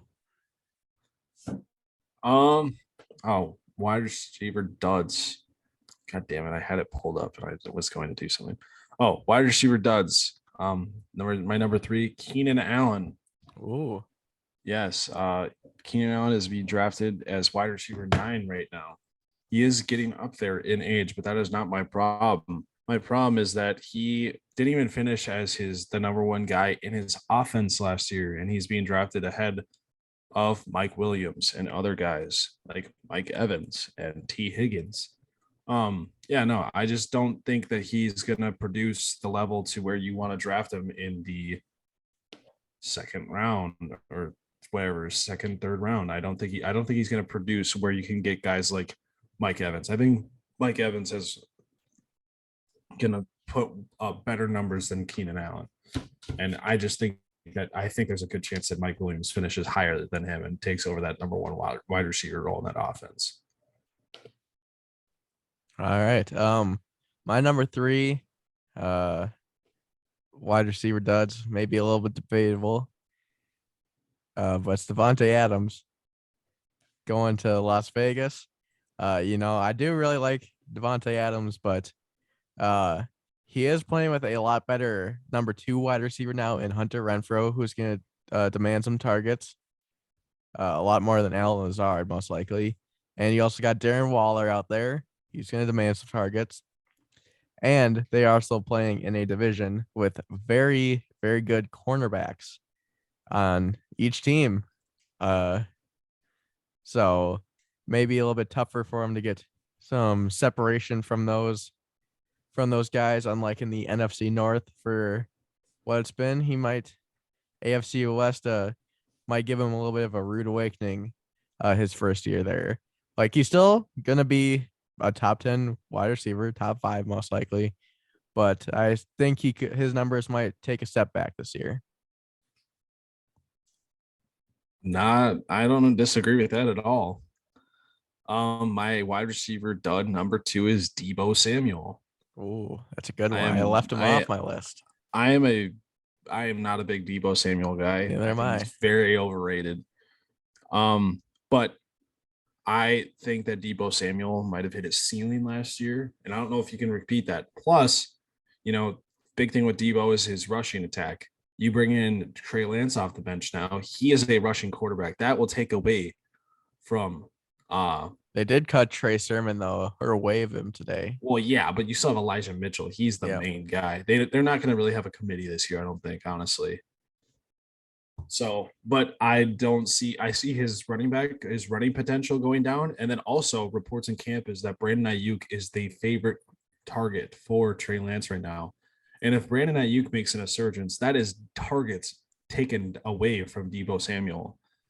So everything points to Deebo Samuel having a very big regression. And at wide receiver 7, I don't think he's worth that pick to where he's probably going to finish below that, or he's not going to give you that upside like you think he is this year. There's a lot of factors that are going to change it. And was it true that he was upset with the role that he was playing? I think so. Didn't they say that he was primarily going to be a wide receiver this year. Yeah, and I don't think they're going to use him as much. So it's like Debo Samuel is not that good of an actual wide receiver. His production last year was huge because of his running abilities. Obviously, he could run after the catches, huge too, but you still got to catch the ball. And I just don't think he's that much of a polished receiver as these other guys that you can draft around him. So yeah, not a big Debo guy, not a big Debo in fantasy this year. I like that pick. I do like that. My number 2 this year is DK Metcalf. What's he getting drafted at? Wide receiver 21. Oh god damn. I did not think he was gonna be that low. Yeah, Still- no, he definitely low. Yeah. Guess it really does show that I didn't look at the ranking or where ADP before this, but still, now instead of Russell Wilson throwing him, he has Geno Smith and or Drew Lock. We'll see how the year goes for Geno full time. So it's not great by any means. I know he still will make plays. He might finish as a top 20 receiver in fantasy, but he's definitely not going to stand out at all. I do not think. Yeah, because I just don't see it for him this year. So a little low at 21, but I just don't I don't see anything happening. Nah, it's not the worst thing. It could have been worse. My number 1 wide receiver dud is Davante Adams. Like you said, Brandon, a lot of mouths to feed there in Vegas compared to Green Bay, where he was the primary guy. He didn't have much competition. You got Hunter Renfrow, who finished top as the 13th best wide receiver in fantasy last year. That's a solid RB2 or wide receiver 2, not RB2. Solid wide receiver 2. So you got to give him volume, and he's no slouch. Then you also have to give Darren Waller a bunch of targets too, because also he is the security blanket to Derek Carr. Darren Waller is.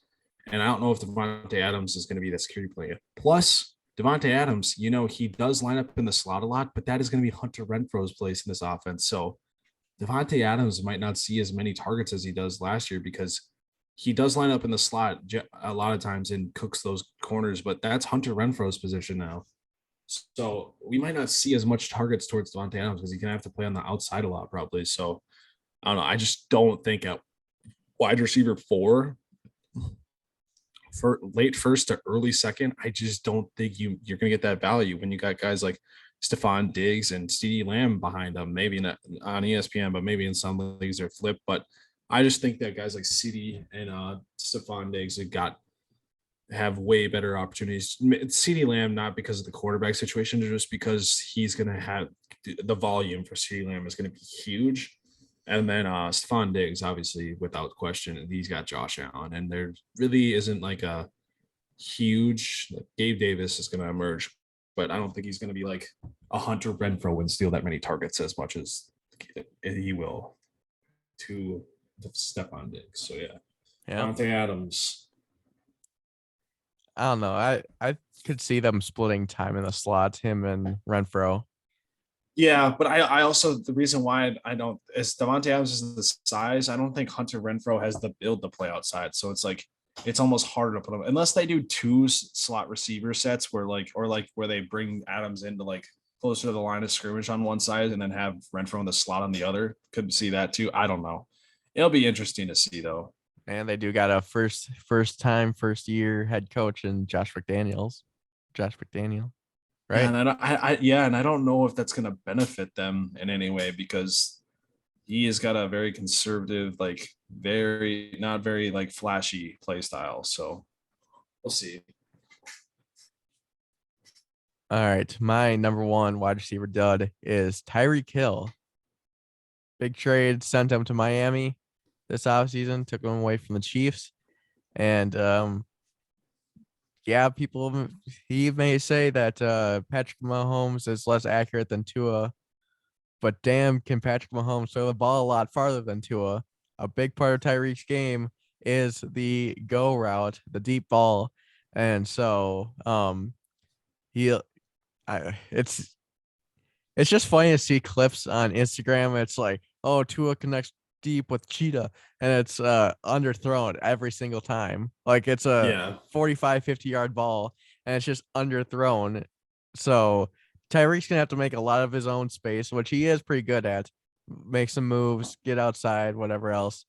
But yeah, it's just he is the speed demon, like the most well-known speed demon in the entire NFL, or at least the best one. And you got to use that to your advantage of throwing it 60 plus yards down the field. And it just doesn't look like that's going to be in the cards this year for him. So I think his progress is going to come back a little bit.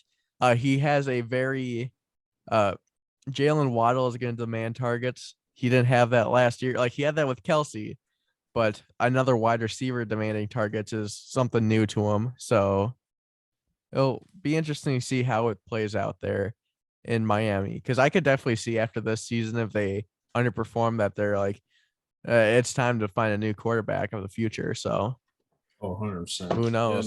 That makes sense. I agree. All right. Final two categories, tight end studs. Only got two for each. But let's see it. Let's go. My number 2 tight end stud is Zach Ertz. Zach Ertz is going as around tight end 9 in a high profile offense out there in Arizona. And yeah, but you lose D Hop for 6 games. That's more targets for Zach Ertz. And let's not forget, Zach Ertz is 2 years removed from being a tight end 3, like our top 3 tight end in fantasy. Even with Goddard there, Goddard emerged last year and a little bit like towards the end of the year, the other years, but that's why he got traded. It's like he wasn't traded because he was hurt all the time. He was traded because Goddard was good, and he was on a contract year, so they traded him. They wasn't traded because he wasn't able to play football. He's still a very good tight end, and I think that he has a very good chance of being a top 5 tight end in fantasy again this year. And I think he's really just going under the radar. I don't think really much people are talking about him. Fair enough. There's no way in hell you're gonna like this pick. Who do you think it is? Just straight off the bat. I'm gonna say like I don't even know. I don't even know. My number 2 tight end stud is Taysom Hill. He is What? Yep. I mean, he the number 2 tight end in their system or the number 1? I don't Is he even behind know. Trotman? I don't. Let me see. I don't even think they're both not even on the list for top 25 tight ends. Fair Wow. enough. Well, Taysom Hill, he is the ultimate utility man, as we saw last year. I know that they put him at tight end, but I could definitely see them running some funky sets, and he's the quarterback at points. So that's gonna get you some PPR points, or that just fantasy points in general. And he can catch the ball. We did see that firsthand against the Vikings in that 2019 wildcard game. So he can catch the deep ball. He'll probably get tossed into at quarterback. Maybe he'll run the ball a little bit. We'll see. It's Taysom Hill. You can never truly get a grasp of this man. So high hopes for Taysom Hill. This is a joke, right? No. Oh my god. All right. Well, I thought we were gonna end this strong. Jesus. All right. Wow. That one threw me for a loop. Wow. All right. My next tight end stud is Dallas Goddard. Dallas Goddard was amazing last year, and he's looking amazing in camp again. He's straight and drafted as tight end 8 behind guys like Dalton Schultz and TJ Hawkinson. Yes, the Eagles did add AJ Brown, but Dallas Goddard is still the main target for Jalen Hurts. He's going to be that security blanket.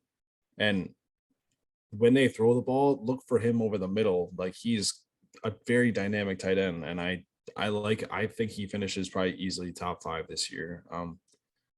I don't know. I can't believe he's getting drafted over guys like TJ Hawkinson because he is way more consistent to them. Even Dalton Schultz. Dalton Schultz is very inconsistent compared to Dallas Goddard. I don't know. I understand AJ Brown's there, but it's like you got to understand that a tight end is sometimes a QB's best friend. When you got a good one like Dallas Goddard, he's probably going to outperform AJ Brown in some cases. So, yeah, I like Dallas Goddard a lot this year. Fair enough. My number one tight end stud is gonna be Pat Fryermuth from Pittsburgh. Where's he going? 10. 10. I mainly picked this because even though, like I've said multiple times, inconsistent quarterback play, he was a pretty good player last year under Ben Roethlisberger, and should be a favorite target besides Deontay Johnson for whoever is throwing passes, especially in the red zone. Got that big target out there. I think he could snake some touchdowns for you. So that's why I like Pat Fryermuth. All right, to my tight end duds. Number 2, I got TJ Hawkinsock. Ryan might not like this, but yeah, no. You got guys like Amon-Ra St. Brown and DeAndre Swift, as I touched on. They are going to demand a lot of targets, and TJ Hawkinson is very inconsistent. He is a week-to-week guy, almost not even that. He multiple times where he's finishing with less than 5 points, if not lower than that, even lower than that. He's almost turning into that tight end where he is becoming almost too touchdown dependent, where he is almost not startable in my opinion, or literally a fringe like starter or drop. Like, I don't know. I just don't see it from him. And last year, on first year under Jared Goff, he was not good. So I don't know why he would have a good year this year. I don't know. Just don't like him. I am not liking my pick right now, but I'm gonna stick with it because it is my pick. My number 2 tight end dud. Don't want to say it. It's Kyle Pitts. Oh of my God. Atlanta. What's he Oh get my- taken? 4 or 3.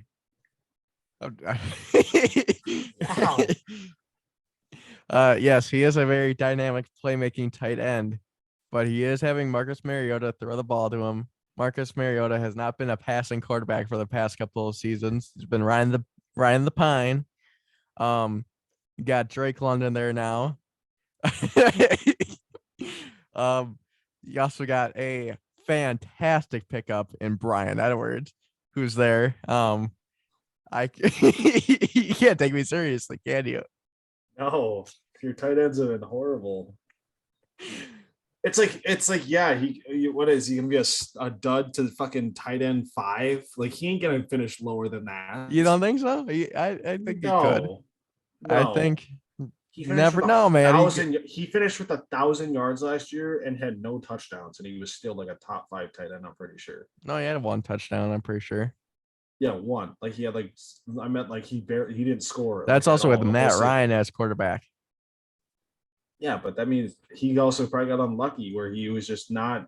He was getting double teamed in the end zone. So who knows? I don't know. I'm just saying. I think it's crazy.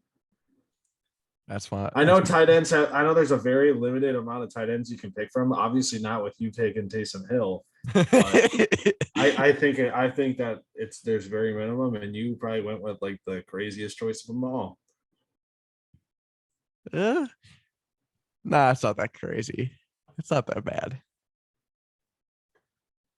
All right. Well, my tight end dud number 1, my number 1 tight end dud is Darren Waller.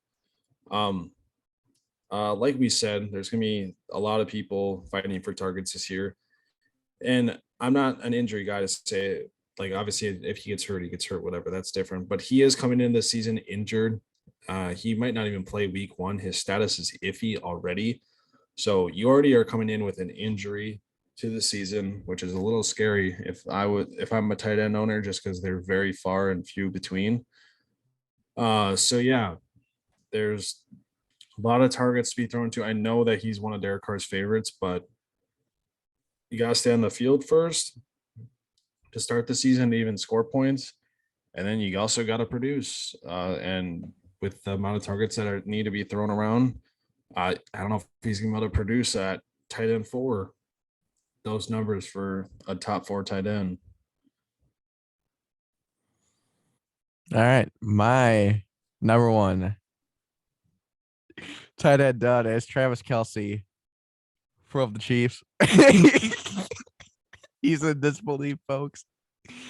I just I think he still is the best tight end of the NFL, but I think without Tyreek having to worry about that long bomb threat, they're going to cover Travis Kelce a little bit more. He is going to be the favorite target of Mahomes. I just see his production decreasing this year. Well, He is getting up there in age a little bit. oh So my God. I the see fuck? it.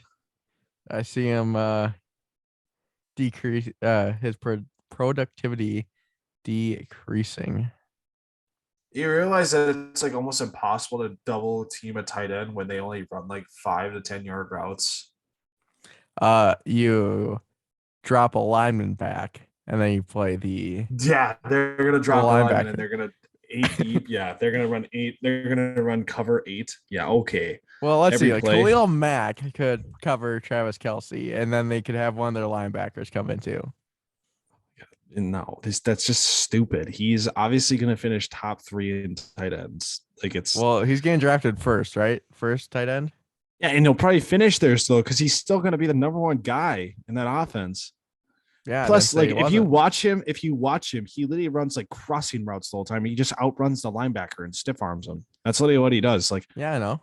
he's literally doesn't have that much of a dynamic route pattern. He doesn't. So it's like that's what I'm saying. Like how is Defenses he are not going going to to catch score? up to him. That's what's going to Yeah, happen. okay, Linebackers are getting why- faster Why haven't they done that in the last 5 years that he's been because playing? And defensive he's- coordinators are stupid sometimes.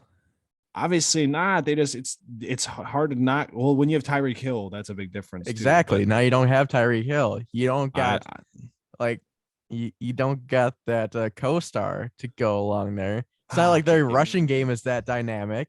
So Yeah, like you yeah. got to focus more on Travis Kelce than anybody else. bro, It's just that simple. Shut Like, up. Shut up. Yeah, it's gonna happen, Jack. Like Okay. watch it happen. Okay, if it Out does, of it does. anything, put it on the books. Okay, No, just God, kidding. don't get I'm that. not- no, please Look at that. don't. Since we're talking about fantasy football, do you want me to read my speech about fantasy football for the viewers? Oh, that you had a right for Yeah. school last year. Should I read it for the viewers so they Go can get for their it. Go for it. fantasy I football would love to experts? hear this. All right. My speech about informative speech on fantasy football. Fantasy football is all but a fantasy. It is as real as it gets. Football is one of the most influential sports to our society. Fantasy football is one of the ways to become more involved with the game. The benefits of listening to my speech about fantasy football will get you on the right track to destiny. I would know the ins and outs of fantasy. As I've had recent success with fantasy football, I will be going over how to draft your fantasy football and evaluating what type of team you have going forward throughout the season. Now we'll be going over the process of drafting a championship caliber roster. Drafting in fantasy football is the most crucial step in the year. Your season could be either won or lost before a game is even played. The first 8 rounds are meant to be the foundation of your team and will be your starting lineup going into the first couple of weeks. And the first round is where you are going to be looking for a league winner, someone that is going to produce for you, your team week in and week out. Specifically, according to Field Yates, specifically, you soon find out that there is no more important asset to your roster than a consistently dominant running back in fantasy football. The running back position is not close to as weak as the tight end position, but tight ends do not produce close to as many points as running backs. Every year, there are only about 5 to 7 running backs that are elite. Oh, Then no. there's a drop off. Then there's a drop off to the next level of running backs. They are called running back ones. In the first 2 rounds, if you do not pick up running back, you are going to want to look for one in the 3rd round. That is probably the last chance you'll be able to scoop a running back that is going to be able to put up running back 1 numbers. One thing I would recommend not to do is reach on a quarterback around this time in the draft. You can get value in the later rounds that will play just as good as the top QBs. The fourth round is where you can find a great tight end. The tight end position is one position where you can reach on someone. The tight end will have 3 studs every year. The rest are hit or miss. Rounds 5 through 8, you're looking to boost up your depth at wide receiver and pick up yet another running back. Then finally pick up your starting quarterback. Now I'm going to tell you what the later rounds represent for your team. The later rounds of the draft are where you are looking to draft rookies and sleepers. Sleepers are guys who fly under the radar throughout the offseason that could end up being a big part of your team's performance throughout the year. One thing that I notice when it comes to drafting is people will pick a kicker or a defense before the last 2 rounds. It makes no sense when most kickers and defenses score about the same number of points around the league each week. Next, I'll be getting into how you should evaluate your team throughout the year. Understanding where your team stands compared to others has a big influence on where your team will end up at the end of the season. The first 2 weeks are one of my favorite times of the year because it gives me the chance to see if my team is either a contender just on the outside looking in or looking to avoid taking last place. One thing that you can do during the first 5 weeks is explore trades that will benefit your team in the long run, but don't pull the trigger on them. You should be going through the waiver wire and looking to improve your team for the time being or for the season. One thing I suggest when it comes to the waiver wire, do not pick up guys because they had one good week. Use the waiver wire as a 1-week replacement system or go get that one guy that's going to have consistent production throughout the season. Then when you get out of the first couple weeks, look to trade. No matter how good or bad your team may be, there's always a need to trade. Whether it's multiple or just one, make trades to improve your team. When it comes to trading, you must understand the value of the players involved. And when it is time to send them on their way, according to Fantasy Owner, the best time to sell your assets is when they put up ridiculous, uncharacteristic performances that you don't think are sustainable. And the most optimal time to buy assets is when they've had a poor performance they've had poor performances or down years and you feel strongly they're due for a rebound. When you are one of the contenders, you are looking for that big splash, that one guy that is going to put you over the top. You're kind of in a standstill, looking to make a push for the playoff. It's going to take multiple trades to get you in the right direction. Now, if you're sitting in last place and it looks like you have no chance of making the playoffs, one of the things that is going to give you a chance is trading your best player. Because holding on to them is only going to hurt your team throughout the season. Trading your best player is essential, specifically for teams that are in leagues with punishments. You're going to need to do everything possible to avoid that punishment, and trading your best player is going to be your best option. Now that I've told you what it takes to play some fantasy football, you are heading in the right direction. Being able to understand and comprehend my speech will give you the proper benefits to the keys to fantasy football and will get you in the path to your first championship. I went over the process of drafting your team and being able to evaluate the value of the team you drafted throughout the season. As I said in my speech, never ever listen to Matthew Berry. Just listen to me.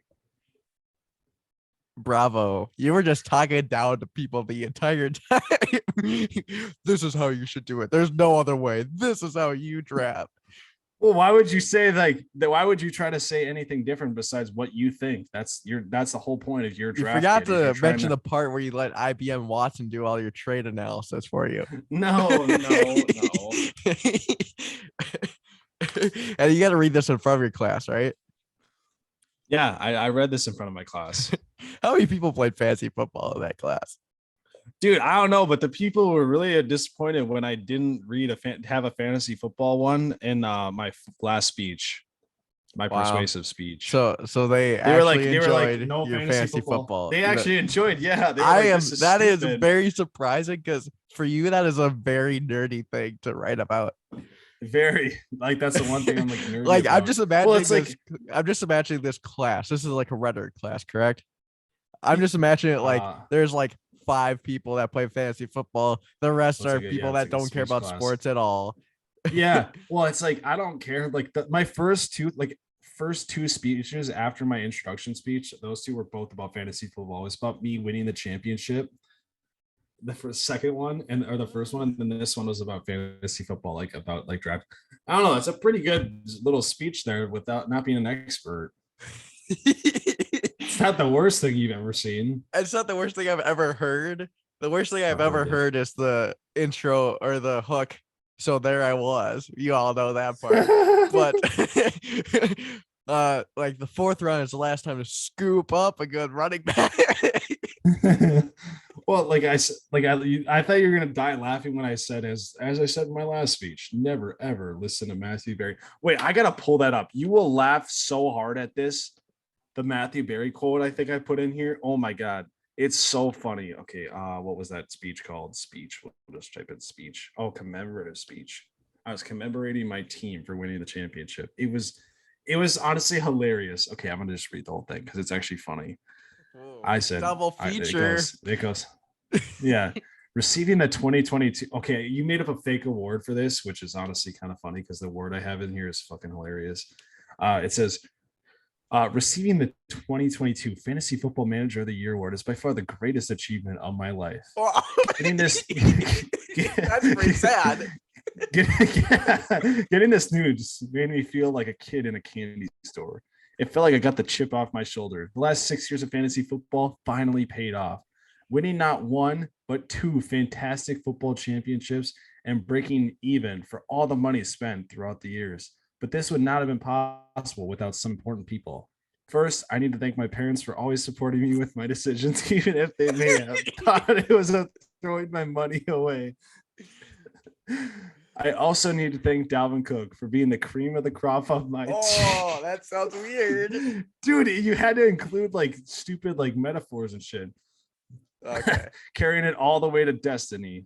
Week in and week out, he was always putting up numbers for me to win. There is one person that I need to thank the most, and that's David Montgomery. He was like the dessert at the end of the meal. Trading for him mid-season saved me losing the entire thing, giving my team consistent production all the way up until the end of the playoffs. Then there was Russell Wilson. Every year, he is one of the most intriguing quarterbacks in fantasy football, but finds a way to disappoint every year. One year, I needed just 11 points from him, which is not much for a quarterback, and he could not pull through. I ended up losing that week, which cost me the title. He will get you all excited at the beginning of the season, then breaks my heart closing out the season. If it were not for Cook and Montgomery, this team would have been dead in the ground if Wilson had something to do with it. Now that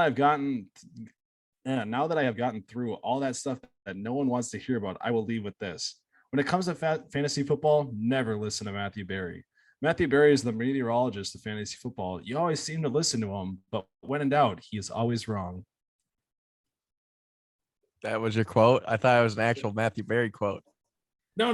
I was making fun of him.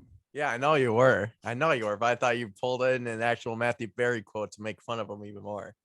Oh no, that would have been actually kind of funny. I never thought about that. I thought you were gonna be I thought you're about to be like, oh, David Montgomery, like a quote from him was like, oh, David Montgomery is not a good running back or something like that. You're just like proved him wrong or whatever. Dude, this was the stupidest speech because I had to bring in I had to use 5 literary devices. So I had to use a metaphor, a simile, a fucking something else. And I had to look up what they were. And I literally the one, I don't know what this one was, but it says, then breaks my heart, closing out the season. Is that for cooking? Do we got a t-shirt idea? Do we got a hoodie idea? Awesome. What? Dalvin Cook running through a cornfield because he's the cream of the crop. Dude, that was I don't know what type of fucking literary device that was, but it worked. And I was like, okay, I'm putting this in. It sounds stupid. Do you like the yeah. I need to thank my parents for always supporting me with all the decisions, even if they may have thought I was throwing away my money. It's not like fantasy football is legal gambling.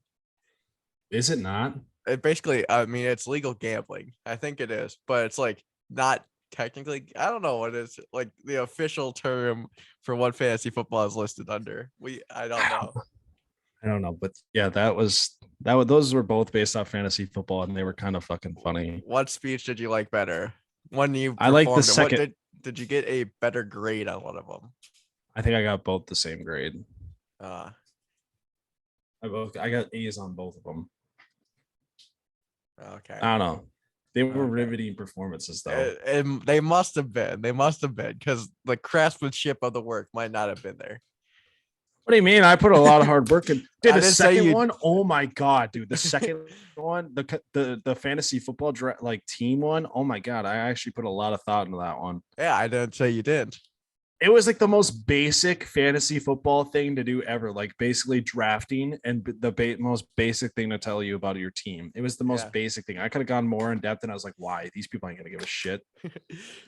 That would, that would have been funny if like last year, like, well, I really like Jamar Chase in this position, but I chose Justin Jefferson instead because of his upsides.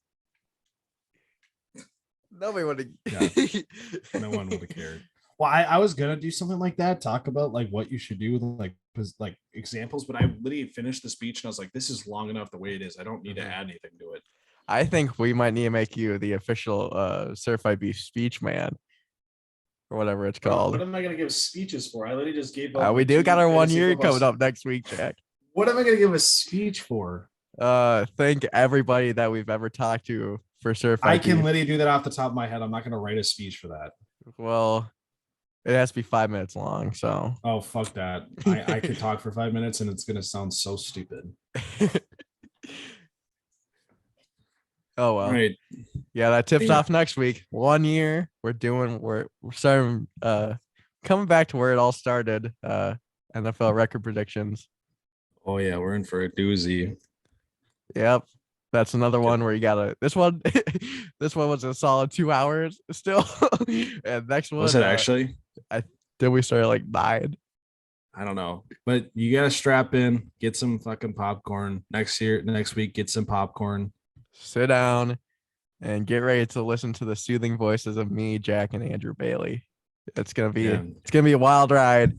There's gonna be some laughs. People might cry. Maybe there's some bloodshed. Who knows? We'll see. Yeah. Well, I think that's it for me and Brandon tonight. It was a long one, but it was fun. Yep. Hopefully you do take our fantasy advice to your drafts. Probably Yep. mine more than Brandon's, but No. Taysom Okay. Hill, take it to the bank. Take it Alright. to the bank. He is bank going to is- be the steal of the draft of your draft. Maybe the steal of the waiver wires if he doesn't get picked. Pick that man up. What days do the Saints play, Brandon? What I mean, What days do Saints play? Like what main days do the Saints play? Or Sundays. Oh, that's right. The bank is closed on Sundays, so you can't really take it to the bank. So that's Good because of thing the most shit. drafts aren't on Sundays. Woo, they might be. I don't know. My drafts aren't. So take it to the bank. God. Oh my god. All right. I can't keep going with Brandon talking about Taysom Hill like this. So that's gonna do it for us here at Certified Beef. Catch you guys in the next one. Peace. To the bank.